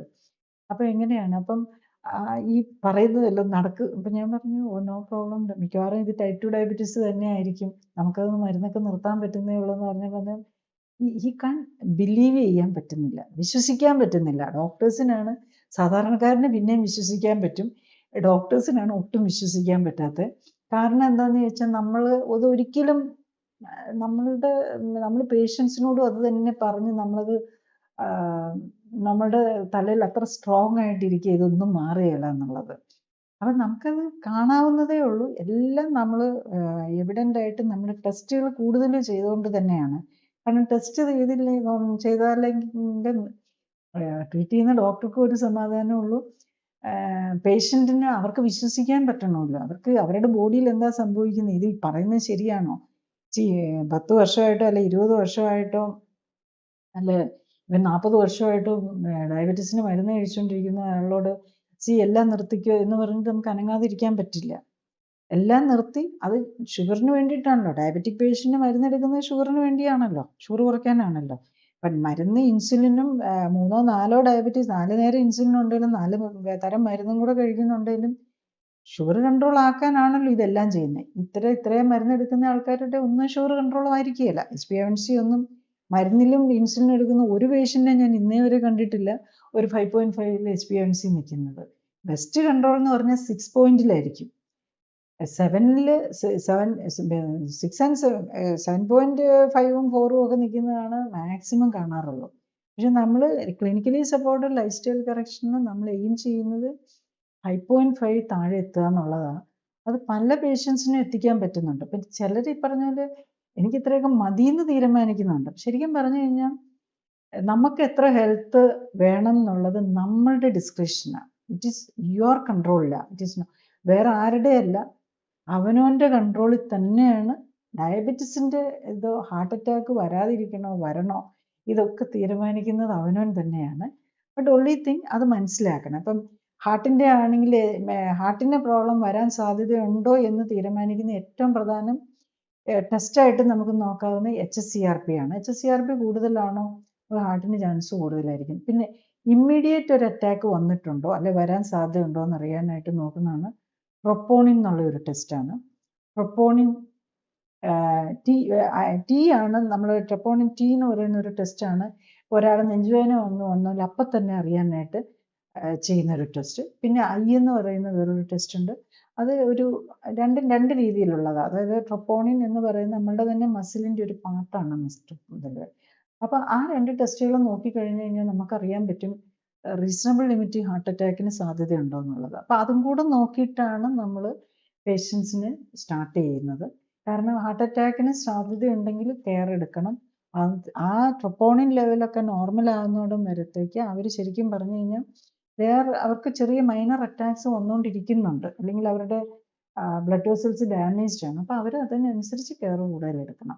അപ്പോൾ ഡയബറ്റിക് പേഷ്യൻസ് ശരിക്കും ട്രോപ്പോണിനാണ് നമ്മൾ നോക്കി ഒന്ന് ട്രോപ്പോണിനൊക്കെ ശരിക്കും ഹാർട്ടിന് ഡാമേജ് വന്നിരിക്കുമ്പോഴാണ്, എവിടെയെങ്കിലും അറ്റാക്ക് സ്മോൾ സൈലന്റ് അറ്റാക്കുകൾ വരുന്നവർക്കാണ് ട്രോപ്പോണിൻ കൂടുന്നത്. അതേസമയത്ത് അറ്റാക്ക് ഒന്നുമില്ല, രക്തക്കൊഴലുകൾക്ക് റീസണബിളി നല്ല ഡാമേജ് വന്നിട്ടുണ്ട്, ബ്ലഡ് വെസൽസിന് ഇൻഫ്ലമേഷൻ ഉള്ളവർക്ക് HSCRP കൂടുതലായിരിക്കും. അപ്പം അത് കുറഞ്ഞു വരുന്നോടം വരെയും അവർ വളരെ കെയർ എടുക്കണം. അങ്ങനെ നോക്കിക്കൊണ്ടാണ് നമ്മൾ ഈ ഹാർട്ടിൻ്റെ മെഡിസിൻസ് കുറച്ചുകൊണ്ട് വരുന്നത്. ഇപ്പം ഒരു ഡയബറ്റിക് പേഷ്യൻറ്റ്, കാർഡിയാക് പേഷ്യൻറ്റ് അവർക്ക് മരുന്ന് കുറയ്ക്കാൻ തുടങ്ങുമ്പോൾ നമ്മൾ ഓൾറെഡി HSCRP ഒക്കെ കൂടുതലാണെങ്കിൽ പെട്ടെന്ന് ആസ്പിരിനോ ഒന്നും നിർത്തിയല്ല, ക്ലോപ്പിഡോഗ്രലൊന്നും നിർത്തിയല്ല. HSCRPയും കൂടെ കുറഞ്ഞു വന്ന ട്രോപ്പോണിനും HSCRPയും ഒക്കെ നോർമലായി കഴിഞ്ഞിട്ടാണ് ഇത് കുറയ്ക്കുന്നത്. BP-യുടെ മരുന്നുകൾ, അതായത് ഈ ക്ലോപ്പിഡോഗ്രലും ആസ്പിരിനും ഒക്കെ കുറയ്ക്കുക, എന്നിട്ടത് കണ്ടിന്യൂ ചെയ്ത് പോകുന്നുണ്ടെന്ന് നമ്മൾ ഉറപ്പിക്കുകയും കൂടി ചെയ്യാം. അപ്പം അങ്ങനെ ചെയ്യുമ്പോൾ നമ്മൾ സേഫായിട്ട് തന്നെ നമുക്ക് ഈ മരുന്നുകൾ കുറച്ചുകൊണ്ട് വന്ന് നിർത്താൻ പറ്റും. പക്ഷെ നമുക്ക് അതിനുള്ള ഒരു ഫുഡ് കൺട്രോൾ ചെയ്യാനും ഒരു ബേസിക് ബെഡിൽ കിടന്നുകൊണ്ട് ചെയ്യാവുന്ന എക്സസൈസ്. ശരിക്കും ഇതിന് വേണ്ടത് എന്താണെന്ന് ചോദിച്ചാൽ മനസ്സ് വേണം. എനിക്ക് ഈ മരുന്നൊന്നും ഇല്ലാതെ സ്വസ്ഥമായിട്ട് ജീവിക്കണം എന്നുള്ള ഒരു ചിന്ത വേണം. അതാണ് ഒന്ന് വേണ്ടത്. ഒരാഗ്രഹം വേണം. ഈ ക്ലിനിക്കൽ സപ്പോർട്ടൊക്കെ എടുക്കാൻ ഉദ്ദേശിക്കുന്നവർ, എനിക്ക് മരുന്നില്ലാതെ ജീവിക്കണമെന്ന് ആഗ്രഹം വേണം. പിന്നെ ഫുഡ് കൺട്രോൾ ചെയ്യാനുള്ള വില്ലിങ്നെസ് ഉണ്ടാകണം. അത് നമ്മളൊരു 3 months ആണ് നമുക്ക് കറക്ഷൻ ടൈം വരുന്നത്. ആ സമയത്താണ് ശരിക്കും സ്ട്രിക്റ്റ് ആയിട്ടുള്ളത് വരുന്നുള്ളൂ. പിന്നെ നമ്മുടെ ബോഡിയൊക്കെ കറക്റ്റ് ചെയ്താൽ മെയിൻറ്റെയിൻ ചെയ്യാൻ വളരെ ഈസിയാണ്. ആദ്യത്തെ ഒരു 3 മാസമെങ്കിലും നമ്മൾ ഫുഡ് കൺട്രോൾ ചെയ്യാനുള്ള വില്ലിങ്നെസ് ഉണ്ടാകണം. എന്നാലും നമ്മൾ ആഴ്ചയിൽ ഒരു ദിവസം ഇഷ്ടമുള്ളത് കഴിക്കാനും ഒരു സദ്യക്കോ എന്ത് പാർട്ടിക്ക് പോകാനും കഴിക്കാനും ഉള്ള ഒരു ഇതും കൂടെ ഉണ്ട്. അപ്പം അതനുസരിച്ച് നമ്മൾ അതിനുള്ള ഒരു മെഡിക്കൽ ഹെൽപ്പും കൂടെ കൊടുത്തുണ്ട്. അല്ലെങ്കിൽ കഴിക്കുന്നതെല്ലാം അബ്സോർബ് ചെയ്യാതിരിക്കാനുള്ള അങ്ങനെയും അതായത് നമ്മളുടെ മോഡേൺ മെഡിസിനിൽ ഏറ്റവും ലേറ്റസ്റ്റ് ടെക്നോളജീസ് എല്ലാം യൂസ് ചെയ്തുകൊണ്ട് തന്നെയാണ് നമ്മൾ ഈ ക്ലിനിക്കൽ സപ്പോർട്ടും തരുന്നത്. അപ്പം നമ്മളുടെ ഒത്തിരി റെസ്ട്രിക്ഷൻസ് ഇല്ലാതെ അതായത് എല്ലാവർക്കും ഉണ്ടല്ലോ. നമുക്ക് ലൈഫ് സ്റ്റൈൽ കറക്റ്റ് ചെയ്യുക എന്ന് പറഞ്ഞാൽ ഏറ്റവും ഡിഫിക്കൽട്ട് ആയിട്ടുള്ള കാര്യമാണ് ഒരു ലൈഫ് സ്റ്റൈൽ മോഡുലേഷൻ എന്ന് പറയുന്നത്. കാരണം നമ്മൾ 10ഉം 60ഉം വയസ്സ് വരെ കണ്ടിന്യൂ ചെയ്തുകൊണ്ടിരുന്ന ഫുഡ് ഹാബിറ്റ്സിലൊക്കെ മാറ്റം വരുത്തുക എന്നുള്ളത്. പക്ഷെ പ്രായം കൂടുന്നതനുസരിച്ച് നമുക്കതിന് കേപ്പബിലിറ്റി കൂടുതലുമായിരിക്കും. പക്ഷെ ഈവൻ കൊച്ചു കുട്ടികൾക്ക് പോലും പറ്റുന്ന കാരണം നമ്മൾ വലിയവരെ മാത്രമല്ല കാണുന്നത്. ഇപ്പം 10ഉം 18ഉം വയസ്സുള്ളവർക്ക് തന്നെ ഡയബറ്റീസാണ്. അതും ടൈപ്പ് 2 ഡയബറ്റീസ് ആകുമ്പം പക്ഷെ അവിടെ വെച്ച് അവർ കൺട്രോൾ ചെയ്താൽ അവരത് മാറ്റി കൊടുക്കുക എന്നുള്ളതാണ് നമ്മൾ ചെയ്യുന്നത്. പല പേഷ്യൻസും കരുതുന്ന അവർ ടൈപ്പ് 1 ഡയബറ്റീസ് ആണെന്നാണ്. അപ്പോൾ അതിൽ പലരും ചിലപ്പോൾ ടൈപ്പ് 2 ഡയബറ്റീസ് ആയിരിക്കും. അവർക്ക് ഒരു മരുന്നും ഇല്ലാതെ നമുക്ക് കൺട്രോൾ ചെയ്ത് കൊണ്ടുപോകാൻ പറ്റും. കാരണം മിക്കവാറും ഡയബറ്റിക് പേഷ്യൻസ് ഒക്കെ കുറച്ച് നാളായവരാണെങ്കിൽ പ്രത്യേകിച്ച് അവർ വില്ലിങ് ആയിരിക്കും. കൂടുതൽ പേരും ഇതിനൊക്കെ കാരണം അതിൻ്റെ സൈഡ് ഇഫക്റ്റും ഷുഗർ താഴെ പോകുന്നതുകൊണ്ടുള്ള ഹൈപ്പോഗ്ലൈസീമിയൊക്കെ അനുഭവിച്ച് ബുദ്ധിമുട്ടി പല സൈഡ് ഇഫക്ട്സും വന്നിട്ടുള്ളവർ മിക്കവാറും വെരി ഹാപ്പി ആയിട്ട് തന്നെ ഇതൊക്കെ അഡ്ജസ്റ്റ് ചെയ്യാനും എക്സസൈസ് ചെയ്യാനും ഒക്കെ വില്ലിങ് ആയിരിക്കും എന്നുള്ളതാണ്. ഈ ഡയബറ്റീസുകാർക്ക് പലർക്കും ഈ തൈറോയിഡിന്റെ ഫങ്ഷനും പ്രോബ്ലമായിട്ട് കാണാറുണ്ടല്ലോ. അപ്പോൾ ഈ തൈറോയിഡിന്റെ ഫങ്ഷൻ പ്രോബ്ലം ആയിട്ടുള്ളപ്പോൾ അത് ഹാർട്ടിന്റെ ആരോഗ്യത്തെ ബാധിക്കും എന്ന് പറയുന്നു. അപ്പോൾ ഈ ഡയബറ്റീസുകാർ ഈ തൈറോയിഡ് പ്രോബ്ലംസ് ഉള്ള ഡയബറ്റീസുകാർക്ക് ശരിക്കും എന്താണ് ശ്രദ്ധിക്കാൻ പറ്റുക? ഹാർട്ടിന് തൈറോയ്ഡ് രോഗവും ഹാർട്ടിനെ നെഗറ്റീവായിട്ട് ബാധിക്കും. അതിൽ 2 തരം തൈറോയ്ഡ് ഉണ്ട്. അത് ഹൈപ്പർ തൈറോയിഡിസം ആണെന്നുണ്ടെങ്കിൽ ഹാർട്ടിൻ്റെ ഇമ്പാക്റ്റ് കൂടുതലായിരിക്കും. ഹൈപ്പർ തൈറോയിഡിസവും ഡയബറ്റീസും കൂടെ വരുമ്പോൾ പെട്ടെന്ന് ഹാർട്ട് അറ്റാക്കിലേക്കൊക്കെ പോകാനുള്ള ചാൻസ് കൂടുതലായിരിക്കും. ഹൈപ്പോ തൈറോയിഡിസം ആണെന്നുണ്ടെങ്കിൽ ഗ്രാജുവലി ഇതിൽ അതായത് ഒരു പ്രശ്നമുണ്ട്, ഹാർട്ടിന് റിസ്ക് ഉണ്ടാക്കുന്ന കാര്യമുണ്ട് ഡയബറ്റീസ്. അതിൻ്റെ കൂടെ വേറൊരു പ്രശ്നം എന്നുള്ളതാണ് തൈറോയിഡിൻ്റേത് വരുന്നത്. അതും കൂടെ വരുമ്പോൾ വീണ്ടും നമ്മളുടെ ഹാർട്ട് അറ്റാക്ക് റിസ്ക് കൂടുകയാണ്. പിന്നെ തൈറോയിഡ് പ്രോബ്ലം ഡയബറ്റീസും കൂടെ വരുമ്പോൾ പ്രത്യേകിച്ചും ഡിസ്ലൈപ്പിഡീമിയ അതായത് കൊളസ്ട്രോൾ കൂടുക, ട്രൈഗ്ലിസറൈഡ് കൂടുക, ഇതൊത്തിരി കൂടുതലായിരിക്കും. കൊളസ്ട്രോളിനും ട്രൈഗ്ലിസറൈഡും വരുമ്പോൾ എന്താ സംഭവിക്കുക? രക്തക്കുഴലിലൊക്കെ കൊഴുപ്പടിയാൻ തുടങ്ങും. അപ്പം ബ്ലോക്ക് വരാനുള്ള സാധ്യത കൂടും. അതുകൊണ്ട് തന്നെ അറ്റാക്ക് വരാനുള്ള സാധ്യത കൂടും. ആത്രോസ്ക്ലീറോസിസിന് സാധ്യത ഡയബറ്റീസും കാണിക്കും. തൈറോയിഡിൻ്റെ പ്രോബ്ലം ഉള്ളവർക്ക് അത് കൂടും. അതിൻ്റെ കൂടെ തൈറോയിഡിൻ്റെ പ്രോബ്ലം കൊളസ്ട്രോളും തൈറോയിഡിൻ്റെ പ്രോബ്ലം ഡയബറ്റീസും ഉള്ളവർക്ക് ട്രൈഗ്ലിസറൈഡ് കൂടാനും കൊളസ്ട്രോൾ കൂടാനും സാധ്യത കൂടുതലായിരിക്കും. അപ്പോൾ വീണ്ടും ബ്ലോക്കുകൾ വരാനുള്ള സാധ്യത കൂടുതലായിരിക്കും. അപ്പം അത് കറക്റ്റ് ചെയ്യുക എന്നുള്ള തൈറോയിഡിൻ്റെ പ്രോബ്ലം വരുന്നത് ശരിക്കും പറഞ്ഞൊരു ഓട്ടോ ഇമ്മ്യൂൺ ഡിസീസാണ്. അതായത് നമ്മുടെ ഇമ്മ്യൂൺ സിസ്റ്റം തന്നെ നമ്മുടെ തൈറോയിഡിനെ അറ്റാക്ക് ചെയ്യുകയാണ് ചെയ്യുന്നത്. അപ്പം അത് നമ്മുടെ ഇമ്മ്യൂൺ സിസ്റ്റത്തെയാണ് ഇത് ബാധിക്കുന്നത്. അപ്പം അത് നമ്മളിപ്പം വർഷങ്ങളായിട്ട് തൈറോയിഡിന് വേണ്ടി മരുന്ന് കഴിച്ചുകൊണ്ടിരിക്കുന്ന പേഷ്യൻസിനും അതായത് 2 രീതിയിലുള്ളത് ന്യൂമർക്കസോൾ ശരിക്കും പറഞ്ഞു കഴിഞ്ഞാൽ ഈ ഹൈപ്പർ തൈറോയിഡിസത്തിന് വേണ്ടി മരുന്ന് കഴിക്കുന്നത് ഞാൻ കുറവാണ് കാണുന്നത്. കാരണം മിക്കവാറും പേരുടെയും തൈറോയിഡ് നോക്കൗട്ട് ചെയ്യാനുള്ള റേഡിയേഷൻ തെറാപ്പി കൊടുത്തിട്ടുണ്ടാകും, അല്ലെങ്കിൽ അവരുടെ തൈറോയിഡ് എടുത്തു കളഞ്ഞിട്ടുണ്ടാകും ഹൈപ്പർ ആണെങ്കിൽ. അപ്പോൾ അതുകൊണ്ട് ലോങ് ടൈം മെഡിസിൻസ് എടുക്കുന്നവരെ കാണാറില്ല. ഹൈപ്പോ തൈറോയിഡിസത്തിന് പിന്നെ വേറെ ഒന്നും ചെയ്യാനില്ലാത്തതുകൊണ്ടും ഈ തൈറോയിഡ് ഹോർമോൺ റീപ്ലേസ്മെൻ്റ് ആണ് കൊടുക്കുന്നത്. അപ്പം തൈറോയിഡിനെ എടുത്തു കളയുകയോ ഒന്നും ചെയ്യാത്തവർക്ക് ഹൈപ്പർ ആണെങ്കിലും ഹൈപ്പോ ആണെങ്കിലും അവരുടെ തൈറോയിഡിനെ ഡാമേജ് ചെയ്തിട്ടില്ലെങ്കിൽ അവരുടെ മരുന്ന് കുറച്ചുകൊണ്ട് വന്ന് നിർത്തി കൊടുക്കാമെന്നുള്ളതാണ്. ഹൈപ്പറിന് വേണ്ടിയിട്ട് ഈ റേഡിയോയിഡിൻ തെറാപ്പിയൊക്കെ എടുത്തു കഴിഞ്ഞാൽ അവർ ഹൈപ്പോയിലേക്ക് പോയി അവരുടെ നമുക്ക് നിർത്താൻ പറ്റില്ല, തൈറോയ്ഡ് ഹോർമോൺ നിർത്താൻ പറ്റില്ല. കാരണം അവരുടെ തൈറോയ്ഡ് ഫങ്ഷൻ ഇല്ലല്ലോ. അല്ലെങ്കിൽ ടോട്ടൽ തൈറോയ്ഡക്ടമി കഴിഞ്ഞവർക്ക് അതിൻ്റെ തൈറോയിഡിൻ്റെ ഫങ്ഷൻ പോയി. പിന്നെ ഇനി നമുക്ക് അവരുടെ ഇമ്മ്യൂൺ സിസ്റ്റത്തെ കറക്റ്റ് ചെയ്യാം, പക്ഷെ തൈറോയിഡിൻ്റെ ഹോർമോൺ എടുക്കുന്നത് നിർത്താൻ പറ്റില്ല. പക്ഷെ ഇതൊന്നും ചെയ്യാത്ത ഹൈപ്പോ തൈറോയിഡ് പേഷ്യൻ്റ് ആണെങ്കിലും അതായത് തൈറോക്സിൻ കഴിക്കുന്ന പേഷ്യൻ്റ് ആണെങ്കിലും അല്ലെങ്കിൽ ഹൈപ്പർ തൈറോയിഡിസത്തിന് വേണ്ടി ന്യൂമർക്കസോൾ പോലെയുള്ള മരുന്ന് കഴിച്ചുകൊണ്ടിരിക്കുന്നവരാണെങ്കിലും നമ്മുടെ ഇമ്മ്യൂൺ സിസ്റ്റം കറക്റ്റ് ചെയ്ത് കഴിഞ്ഞ്, അതായത് തൈറോയ്ഡ് ഫങ്ഷൻ കറക്റ്റ് ആകുന്നതനുസരിച്ച് അവരുടെ മരുന്ന് കുറച്ചുകൊണ്ട് ഒന്ന് നിർത്താം. പിന്നെ ഫൈനലി അവരുടെ ഈ AMA, TPO, ATG തുടങ്ങിയ മറ്റേ ഈ ഓട്ടോ ഇമ്മ്യൂൺ ആൻറ്റിബോഡീസും കൂടെ കറക്റ്റ് ആയാലേ അവർ ടോട്ടലി കറക്റ്റ് ആയെന്ന് പറയാൻ പറ്റുള്ളൂ. അല്ലെങ്കിൽ അവർക്ക് മറ്റ് രോഗങ്ങളിലേക്ക് അവർ പോകാം. അതായത് ഇമ്മ്യൂൺ സിസ്റ്റം തെറ്റിയിരിക്കുകയല്ലേ. അപ്പോൾ അവർക്ക് ആർത്രൈറ്റിസ് പോലെയുള്ള മറ്റ് ഓട്ടോഇമ്യൂൺ ഡിസീസിലേക്കോ അല്ലെങ്കിൽ ഈവൻ ക്യാൻസറിലേക്കോ അല്ലെങ്കിൽ ഇൻഫെക്ഷൻസ് വരാനുള്ള ചാൻസും ഒക്കെ കൂടുതലായിരിക്കും. അപ്പം ബേസിക്കലി നമ്മൾ ഇൻഡയറക്റ്റ് ആയിട്ട് അല്ലെങ്കിൽ നമുക്ക് കാണാൻ പറ്റാത്ത ബോഡിയിൽ വരുന്ന ചേഞ്ചസിനെ ബ്ലഡ് ടെസ്റ്റുകൾ വഴി കണ്ടെത്തി അതും കൂടെ കറക്റ്റ് ചെയ്യുക എന്നുള്ളതാണ് നമ്മൾ ചെയ്യേണ്ടത്. ഈ ഹാർട്ടിൻ്റെ പ്രോബ്ലം ഉള്ളവർക്ക്, അതും ഡയബറ്റീസ് ഉണ്ടെങ്കിൽ അവർ ഇൻസുലിൻ അവർക്ക് കൊടുക്കുന്നത് അവരുടെ ഹാർട്ടിനെ കൂടുതൽ നെഗറ്റീവായിട്ട് ബാധിക്കാൻ സാധ്യതയുണ്ടെന്ന് കേട്ടിട്ടുണ്ട്. അപ്പോൾ ഇൻസുലിൻ ശരിക്ക് ഡയബറ്റീസിനെ കൺട്രോൾ ചെയ്യാനായിട്ട് ഈ ഹാർട്ട് പ്രോബ്ലം ഉള്ളവർക്ക് കൊടുക്കുന്നത് എങ്ങനെയാണ് ദോഷകരമാകുന്നത്? നമ്മൾ ഇൻസുലിൻ കൊടുക്കുന്നത് എന്തിനാണ്? Sugar control. ശരിക്കും ടൈപ്പ് 1 ഡയബറ്റിക് പേഷ്യൻസിനാണ് നമ്മൾ ഇൻസുലിൻ കൊടുക്കേണ്ടത്. ടൈപ്പ് 2 ഡയബറ്റീസ് പേഷ്യൻറ്റിന് ഇൻസുലിൻ എടുക്കുകയാണെങ്കിൽ അത് ആ മെഡിസിൻ്റെ തന്നെ ഒരു മിസ്യൂസ് ആയിട്ട് വേണം ശരിക്കും കാണാനായിട്ട്, സയൻറ്റിഫിക്കലി പറഞ്ഞാൽ. പക്ഷെ നമ്മൾ പലപ്പോഴും അങ്ങനെയാണ് ചെയ്തുകൊണ്ടിരിക്കുന്നത്. അപ്പം നമ്മൾ ശരിക്കും നമ്മളൊരു ലോജിക്കലി ഒരു സയൻസ് അസസ് ചെയ്യുകയാണെങ്കിൽ എന്ത് സാധനം കൂടിപ്പോകുന്നത് കൊള്ളൂല.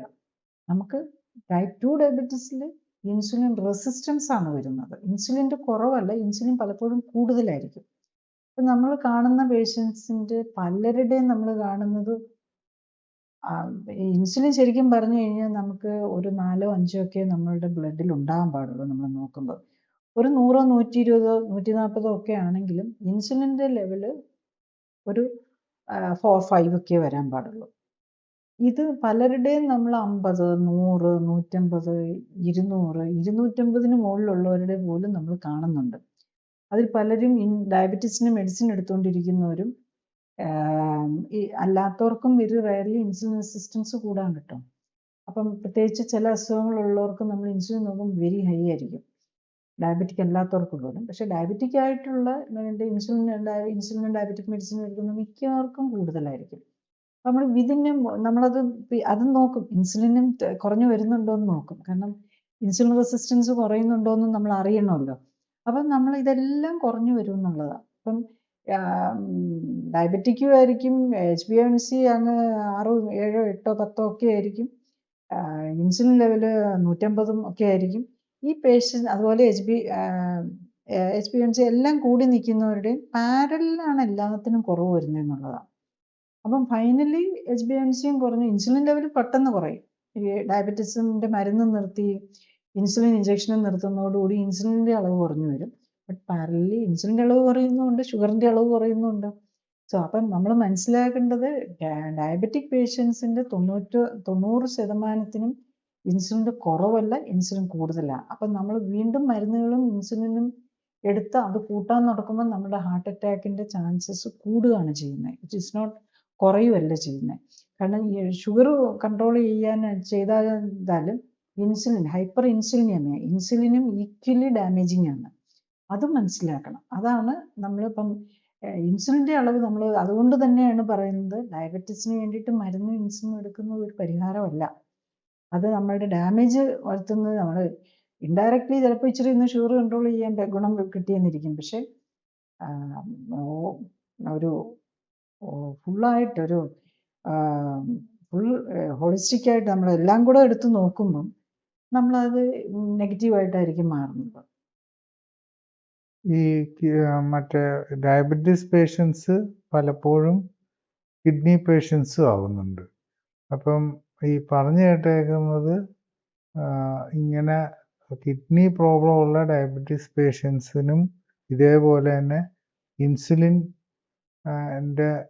ട്രീറ്റ്മെൻറ്റ് വരുമ്പോൾ അവർക്ക് അവരുടെ കിഡ്നീസിനെ ബാധിക്കാം, അവർക്ക് BP വരാം, അല്ലെങ്കിൽ പ്രഷർ കൂടാം.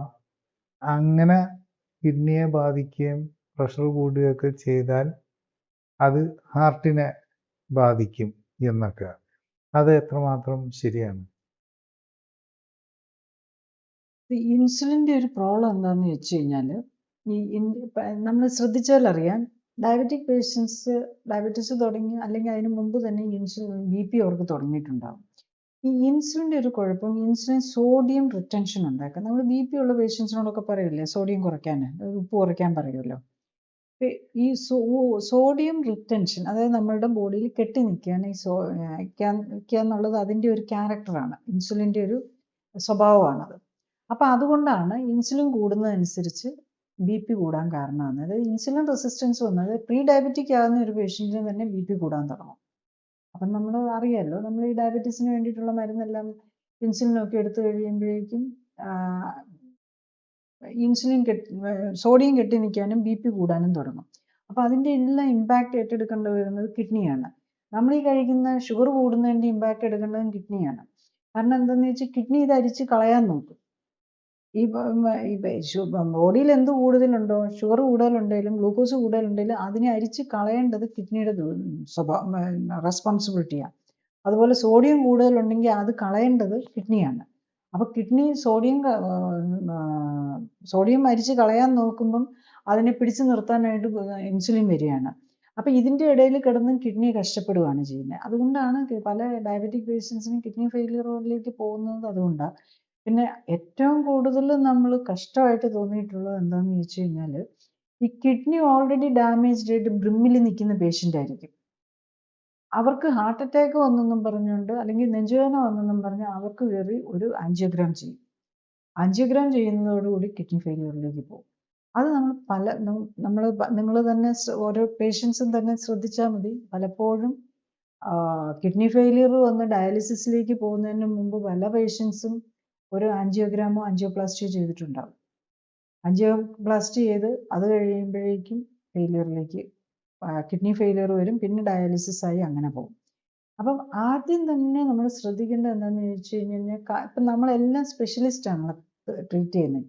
കാർഡിയോളജിസ്റ്റ് ഹാർട്ടിൻ്റെ കാര്യത്തെക്കുറിച്ച് മാത്രമായിരിക്കും നമ്മളോട് പറയുക. നെഫ്രോളജിസ്റ്റ് കിഡ്നിയുടെ കാര്യം പറയും. അവർ അതെങ്ങനെ ട്രീറ്റ് ചെയ്യാമെന്നാണ് നോക്കുന്നത്.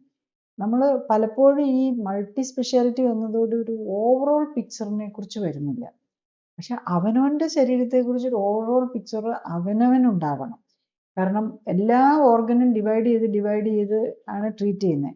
ഇപ്പോൾ റെറ്റിനോപ്പതിക്ക് ഡയബറ്റിക് പേഷ്യൻസ് എവിടെയാണ്? റെറ്റിനോപ്പതിക്ക് വേണ്ടി കണ്ണിൻ്റെ ഡോക്ടറെ കാണണം, കിഡ്നിയുടെ ഡോക്ടറെ കാണണം, ഹാർട്ടിന് വേണ്ടിയിട്ട് ഹാർട്ടിൻ്റെ ഡോക്ടറെ കാണണം, ന്യൂറോപ്പതിക്ക് വേണ്ടിയിട്ട് ന്യൂറോപ്പതിയുടെ ന്യൂറോളജിസ്റ്റിനെ കണ്ട് അതിൻ്റെ ടെസ്റ്റുകൾ നടത്തുക. ഇങ്ങനെയാണ് പോകുന്നത്. അപ്പം അവരവരുടെ സ്പെഷ്യാലിറ്റി ഓറിയൻറ്റഡ് ആയിട്ടാണ് ചിന്തിക്കുന്നത്. അപ്പം നമ്മളുടെ ബോഡി പേഷ്യൻറ്റിനെ സംബന്ധിച്ചിടത്തോളം എല്ലാം വേണമല്ലോ. അപ്പം അവരാദ്യം നോക്കേണ്ടത്, ഹാർട്ടിനൊരു നെഞ്ചുവേദന വന്നെന്നും പറഞ്ഞുകൊണ്ട് നമ്മൾ ഓടിപ്പോയി ഒരു ആൻജിയോഗ്രാം ചെയ്യേണ്ട കാര്യം വരുന്നില്ല. നെഞ്ചുവേദന വന്നു കഴിഞ്ഞ് കഴിഞ്ഞാൽ അത് ഹാർട്ടിൻ്റെ കാര്യങ്ങൾ സെറ്റിൽ ചെയ്യാനായിട്ട് ICUയിൽ കിടന്നോ നല്ല മരുന്ന് കഴിച്ചോ ഒക്കെ ആയിട്ട് അത് സെറ്റിൽ ചെയ്യാം. അതിനു മുമ്പ് GFR എത്രയാണെന്ന് നോക്കണം. ആരെങ്കിലും കാർഡിയോളജിസ്റ്റ് പറഞ്ഞാൽ പോലും GFR ചെക്ക് ചെയ്ത് GFR കുറവാണെങ്കിൽ നമ്മൾ ആൻജിയോഗ്രാം ചെയ്യാതിരിക്കാനായിട്ട് നോക്കുക. GFR ഒരാൾക്ക് 90ക്ക് മുകളിലാണ് നിൽക്കുകയാണെങ്കിൽ കുഴപ്പമില്ല, ആവശ്യമുണ്ടെങ്കിൽ നമുക്ക് ചെയ്യാം. പക്ഷെ അപ്പോഴും ഓർക്കണം, ശരിക്കും പറഞ്ഞു കഴിഞ്ഞാൽ നെഞ്ചുവേദനയ്ക്ക് നമ്മൾ ആൻജിയോഗ്രാം ഒന്നും ചെയ്തില്ലെങ്കിലും HSCRPയും ട്രൊപ്പോണിനും ഒക്കെ നോക്കിയാൽ നമുക്ക് ഹാർട്ടിൻ്റെ കണ്ടീഷൻ അറിയാം. അത് കഴിഞ്ഞിട്ട് നമുക്ക് ഹാർട്ടിൻ്റെ കറക്റ്റായിട്ട് ലൈഫ് സ്റ്റൈൽ കറക്റ്റ് ചെയ്യാൻ നോക്കുകയാണെങ്കിൽ അതിൽ നിന്ന് മോചനം നേടാൻ പറ്റുന്നതേ ഉള്ളൂ.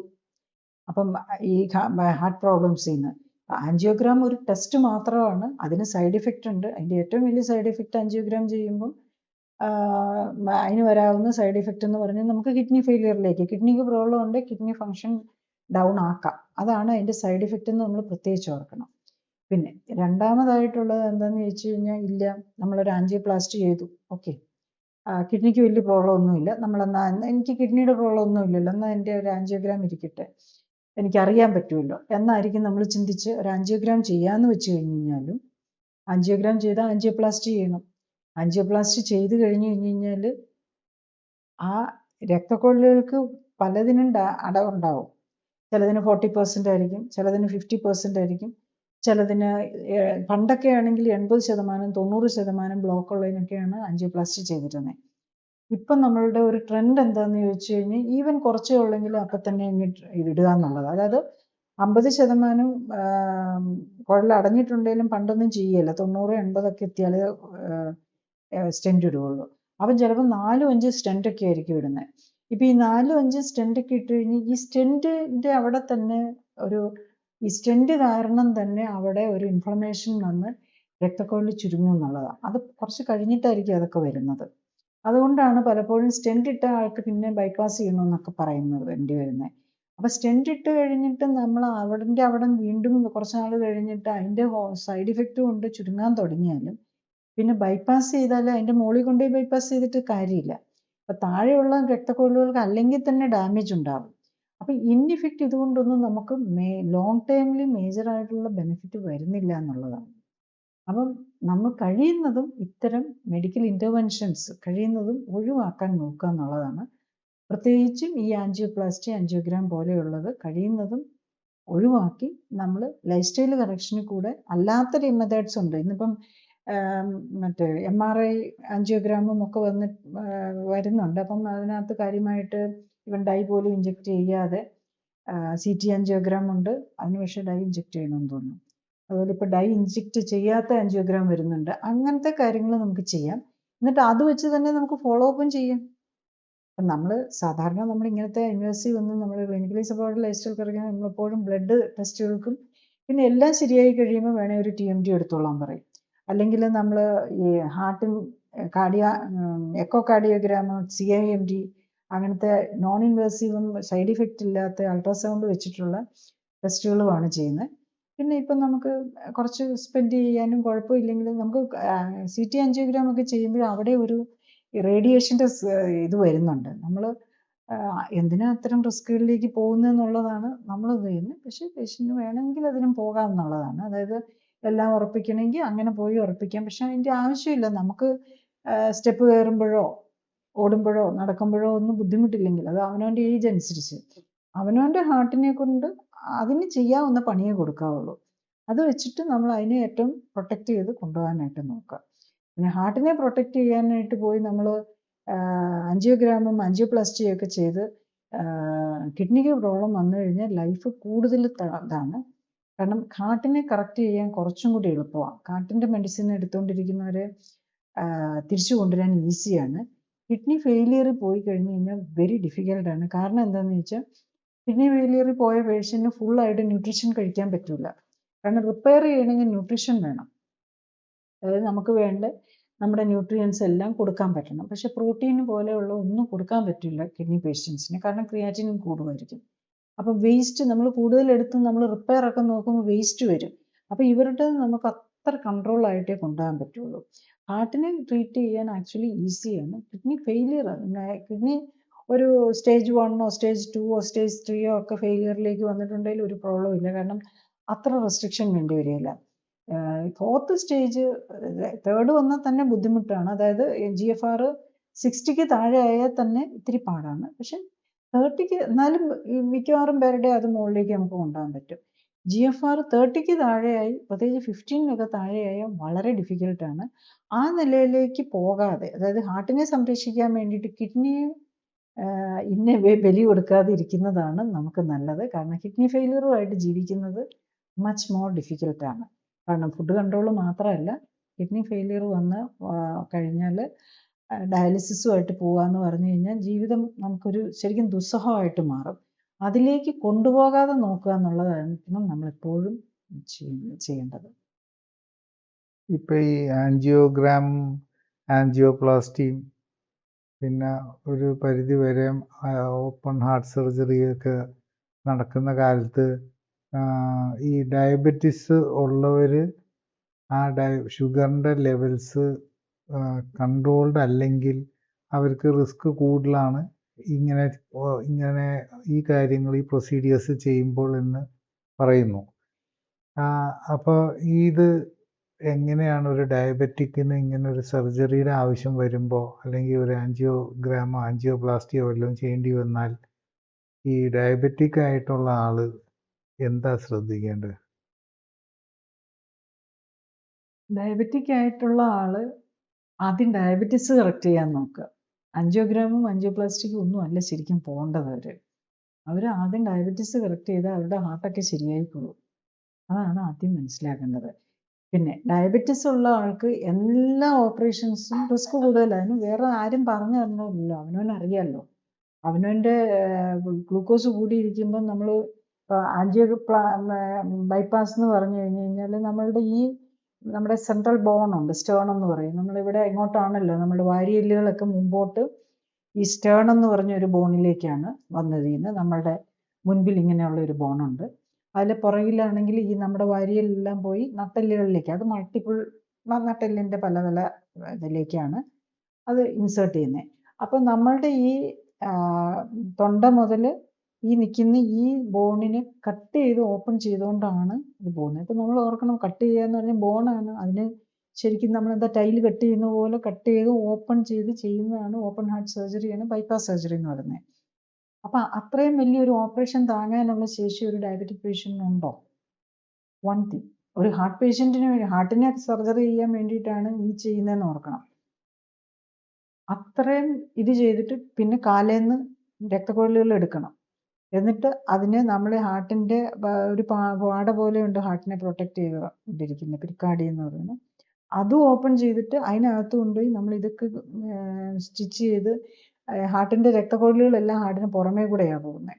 അപ്പം ആ മറ്റേ അയോട്ടയും ഒക്കെ ആയിട്ട് ഇറ്റ്സ് എ കോംപ്ലിക്കേറ്റഡ് സർജറി. അത് നമ്മൾ മനസ്സിലാക്കണം. പക്ഷേ മെഡിക്കൽ സയൻസ് ഒത്തിരി വളർന്നു, കാര്യമൊക്കെ ശരിയാണ്. സർജൻസിന്, കാർഡിയാക് സർജൻസും സ്പെഷ്യലിസ്റ്റിനും ഒത്തിരി ഓപ്പറേഷനൊക്കെ ചെയ്യാൻ പറ്റും. ഇതെല്ലാം നമ്മുടെ ബോഡിയിലാണ് ചെയ്യുന്നത്. ഡയബറ്റിക് പേഷ്യൻ്റെ ഏറ്റവും വലിയ റിസ്ക് എല്ലാവർക്കും അറിയാം, ഇൻഫെക്ഷൻ വരാൻ ചാൻസ് ഉണ്ട്. ഒരു മുറിവ് വന്നാൽ ഉണങ്ങാതിരിക്കുക എന്നുള്ളതാണല്ലോ ഡയബറ്റിക്സുകാർ ഏറ്റവും പേടിക്കുന്നത്, അതല്ലേ? മുറിവ് വന്നാൽ ഉണങ്ങാതിരിക്കുക. അപ്പം ആ ഒരു റിസ്ക് നമ്മളുടെ ചെസ്റ്റിനകത്തുനിന്ന് മുറിവ് വന്നു കഴിഞ്ഞാൽ ഉണ്ട്. പിന്നെ നമ്മൾ ഈ എല്ലിനെ മുറിച്ച് ഈ സ്റ്റേണത്തിനെ മുറിച്ച് കഴിഞ്ഞാൽ അതിനെ സ്റ്റിച്ച് ചെയ്ത് ചേർക്കുന്ന ശരിക്കും പറഞ്ഞ സ്റ്റീൽ വയർ വെച്ചാ അങ്ങനെ. അപ്പം ആ സ്റ്റീൽ വയർ പിന്നെ ഒരിക്കലും അവിടെ നിന്ന് എടുത്തു കളയാൻ പറ്റില്ല. അതിൻ്റെ കോംപ്ലിക്കേഷൻ ആയിരിക്കും പലർക്കും, അതവിടെ ഇരുന്ന് ഇറിറ്റേറ്റ് ചെയ്യും. അപ്പം അത് ഹീലിങ് ചിലപ്പം ബുദ്ധിമുട്ട് വരാം, അതിൻ്റെ കോംപ്ലിക്കേഷൻസ് വരാം. പിന്നെ ഓപ്പറേഷൻ ടേബിളിൽ റിസ്ക് എത്രയാണ്. നമ്മളിവൻ ഒരു കാർഡിയോ ഒരു ആർട്ടിഫിഷ്യൽ മെത്തേഡിലേക്ക് മാറ്റിയൊക്കെയാണ് ചെയ്യുന്നത്. അപ്പം അതിനകത്ത് ചില ചെറിയ ചെറിയ ചെറിയ ഈ ബ്ലഡിനെ തന്നെ നമ്മൾ വേറൊരു മെഷീനിലേക്ക് മാറ്റി പമ്പിങ്ങും ഓക്സിജനും ഹാർട്ടിൻ്റെ ഇതുമൊക്കെ കൊടുത്തോണ്ടായി. ഇപ്പം പിന്നെ ബീറ്റിംഗ് ഹാർട്ട് സർജറീസ് ഒക്കെ തുടങ്ങിയിട്ടുണ്ട്. എന്നാലും നേരത്തെയൊക്കെ ചെയ്യുന്ന ഇതാണ്. ഇപ്പം എല്ലായിടത്തും ഒന്നും ബീറ്റിംഗ് ഹാർട്ട് സർജറി ആണെന്ന് തോന്നുന്നില്ല. ബീറ്റിംഗ് ഹാർട്ട് ചെയ്യുമ്പോഴും നമുക്ക് ഊഹിക്കാമല്ലോ, നമ്മളൊരു ബീറ്റ് ചെയ്തിട്ടിരിക്കുന്ന ഹാർട്ടിലേക്ക് ഓപ്പറേഷൻ ചെയ്യുമ്പോൾ ഉള്ള റിസ്കുകളൊന്ന് ആലോചിച്ച് നോക്കുക. അപ്പം ഇതൊക്കെ നമ്മൾ നോക്കി മനസ്സിലാക്കണം. അത് കഴിഞ്ഞ് വെച്ചിട്ട് നമ്മൾ ഇതിനകത്തൊക്കെ എന്താണ് ചെയ്യുന്നത്, നമ്മളൊരു ഓപ്പറേഷൻ ചെയ്യുന്നുണ്ട്, അതിന് എന്താണ് ചെയ്യുന്നതെന്നുള്ളത് മനസ്സിലാക്കാൻ നോക്കുക. അതിന് പോകുന്നത് ഡോക്ടേഴ്സിന് പറയേണ്ട റെസ്പോൺസിബിലിറ്റി ഉണ്ട്. ഇപ്പോഴത്തെ നിലയിൽ ഡോക്ടർ എന്നോട് ബൈപ്പാസ് ചെയ്യാൻ പറഞ്ഞില്ല, അതുകൊണ്ട് എനിക്ക് അറ്റാക്ക് വന്നു, എൻ്റെ അച്ഛൻ മരിച്ചു പോയെന്നും പറഞ്ഞ് വേണമെങ്കിൽ കേസ് കൊടുത്താൽ ഡോക്ടർ പ്രൂവ് ചെയ്യേണ്ടി വരും അതിൻ്റെ. അതുകൊണ്ട് ഡോക്ടേഴ്സ്, കാർഡിയോളജിസ്റ്റ് അല്ലെങ്കിൽ കാർഡിയാക് സർജൻസിൻ്റെ അടുത്ത് വന്നു കഴിഞ്ഞ് കഴിഞ്ഞാൽ അവരത് പറയും. അവർക്ക് പറഞ്ഞില്ലെങ്കിൽ അവർക്ക് റിസ്ക്കാണ്. സ്റ്റെൻറ്റ് ഹോസ്പിറ്റലിൽ പോയിട്ട് സ്റ്റെൻറ്റ് അറ്റാക്ക് വേണ്ടി എന്നിട്ട് സ്റ്റെൻറ്റ് ഇടാൻ ഇട്ടില്ല എന്നും പറഞ്ഞാൽ ചിലപ്പം അവർക്ക് എഗൻസ്റ്റ് കേസ് വന്നെന്നിരിക്കും. അപ്പോൾ ഡോക്ടേഴ്സിൻ്റെ റെസ്പോൺസിബിലിറ്റി ഇത് ചെയ്യുക എന്ന് പറയുക എന്നുള്ളത്. അപ്പം നാച്ചുറലി അവർ പറയും സ്റ്റെൻറ്റ് ഇടണം. അപ്പം നമ്മളാണ് തീരുമാനിക്കേണ്ടത്, നമുക്ക് സ്റ്റെൻറ്റ് ഇടണോ അല്ലെങ്കിൽ ആൻജിയോഗ്രാം വേണോ, അതോ അതിന് വെയിറ്റ് ചെയ്യണോ. അല്ല, ഇല്ലാതെ എന്നെക്കൊണ്ട്, ഇത് ജീവിതശൈലി രോഗമല്ലേ, സ്റ്റെൻറ്റ് ഇടാത്തതുകൊണ്ടല്ലല്ലോ എനിക്ക് അറ്റാക്ക് വന്നിരിക്കുന്നത്, അല്ലെങ്കിൽ ബൈപ്പാസിന് വേണ്ടിയിട്ട് ഓപ്പറേഷൻ ചെയ്യാത്തതുകൊണ്ടല്ലല്ലോ എനിക്ക് ഈ രോഗം വന്നിരിക്കുന്നത്. രോഗം വന്നിരിക്കുന്നത് ഞാൻ ജീവിതശൈലി കറക്റ്റ് ചെയ്യാത്തതുകൊണ്ടാണ്, ഞാൻ ആവശ്യമില്ലാത്ത ഭക്ഷണമൊക്കെ എടുത്ത് കഴിച്ചതുകൊണ്ടാണ്, എക്സസൈസ് ചെയ്യാതിരുന്നുകൊണ്ടാണ് എനിക്ക് രോഗം വന്നത്. ഞാനത് കറക്റ്റ് ചെയ്ത് തിരിച്ചു വന്നാൽ പോരെ എന്ന് ചിന്തിക്കുകയാണെന്നുണ്ടെങ്കിൽ ഇതിനൊന്നും പോകേണ്ട ആവശ്യമില്ല. അത് അവനവനാണ് ചിന്തിക്കേണ്ടത്. പക്ഷേ ഡോക്ടേഴ്സിൻ്റെ റെസ്പോൺസിബിലിറ്റി ഇന്നതൊക്കെ ഉണ്ട്, ട്രീറ്റ്മെൻ്റ് ഉണ്ട്, ഇന്നതൊക്കെയാണ് സൈഡ് ഇഫക്റ്റ്. അപ്പോൾ സൈഡ് ഇഫക്റ്റും പ്രോബ്ലം എല്ലാം ഒന്നും ഡിസ്ക്രൈബ് ചെയ്ത് തരാനുള്ള ടൈമോ ഇതോ കാണുകയില്ല. അപ്പോൾ എല്ലാവരും ഓർത്തോളുക, ഒരു അനസ്തീസിയയ്ക്ക് നമ്മൾ വേണ്ട ഒരു ജനറൽ അനസ്തീസിയ ചെയ്യേണ്ട ഒരു സർജറി ആണെങ്കിലും ഇല്ല, ഏത് നമ്മളുടെ ബോഡിയെ തൊട്ട് ചെയ്യുന്ന എന്ത് കാര്യത്തിനും നമ്മൾ ഈവൻ മരണം വരെ സംഭവിക്കാം എന്നുള്ള ഒരു കൺസെന്റ് കൊടുത്തോണ്ടാണ് നമ്മൾ എല്ലാവരും ചെയ്യുന്നത്.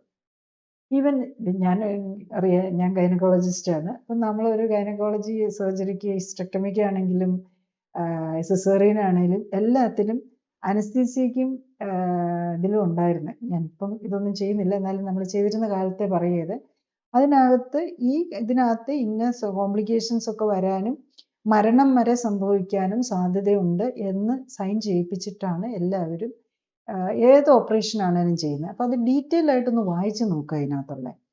അപ്പം നമുക്ക് ആ ഒരു മരണം വരെ എന്ത് ഓപ്പറേഷനിലേക്ക് പോകുമ്പോഴും സാധ്യതയുണ്ട്. അത് മനസ്സിലാക്കാതെ ഓപ്പറേഷന് പോയിട്ടാണ് ഒരു കോംപ്ലിക്കേഷൻ വന്നു കഴിയുമ്പം ആശുപത്രി അടിച്ചു പൊളിക്കുക, അല്ലെ ഡോക്ടർമാരെ തല്ലാൻ നോക്കുക, ഇതൊക്കെ ചെയ്യുന്നത്.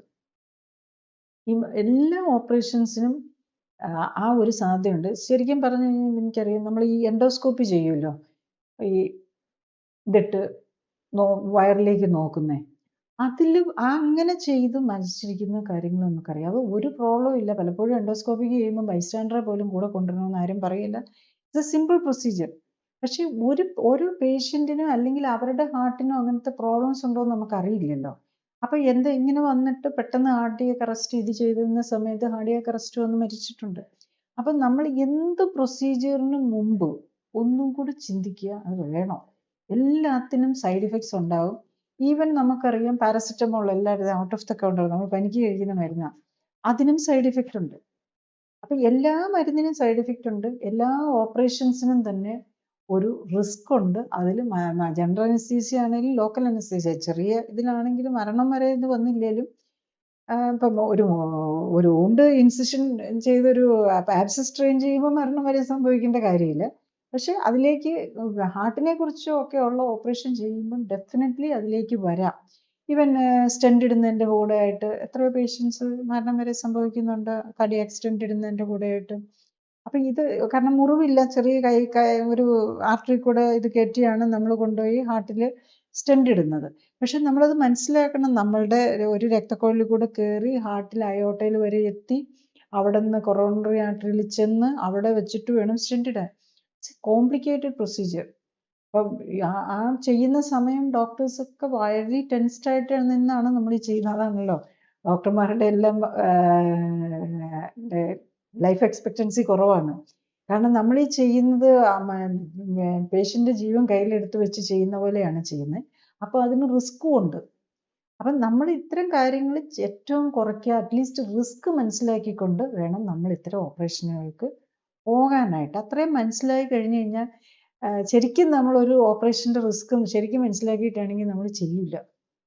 കാരണം അതിനെല്ലാം അത്രയധികം ഒരു ഗുളിക പോലും നമ്മൾ അതിൻ്റെ സൈഡ് എഫക്ട്സും എല്ലാം വായിച്ചു കഴിഞ്ഞ് കഴിഞ്ഞാൽ നമ്മൾ അത്ര വേദന ഉണ്ടെങ്കിലേ കഴിക്കുകയുള്ളൂ. വേദന കുറഞ്ഞു കഴിഞ്ഞ് കഴിഞ്ഞാൽ 1-2 ഗുളികകൾ നമ്മൾ നിർത്താൻ നോക്കും.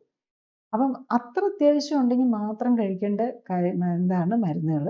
പിന്നെ ആൻറ്റിബയോട്ടിക്സ്, അതിൻ്റെ അകത്ത് ഒരു എക്സംഷൻ നമ്മൾ എടുക്കേണ്ടത് ആൻറ്റിബയോട്ടിക്സ് മാത്രം നമ്മൾ ഓർക്കണം. വൺസ് എടുക്കാൻ തുടങ്ങി അതിൻ്റെ കോഴ്സ് കംപ്ലീറ്റ് ചെയ്യണം.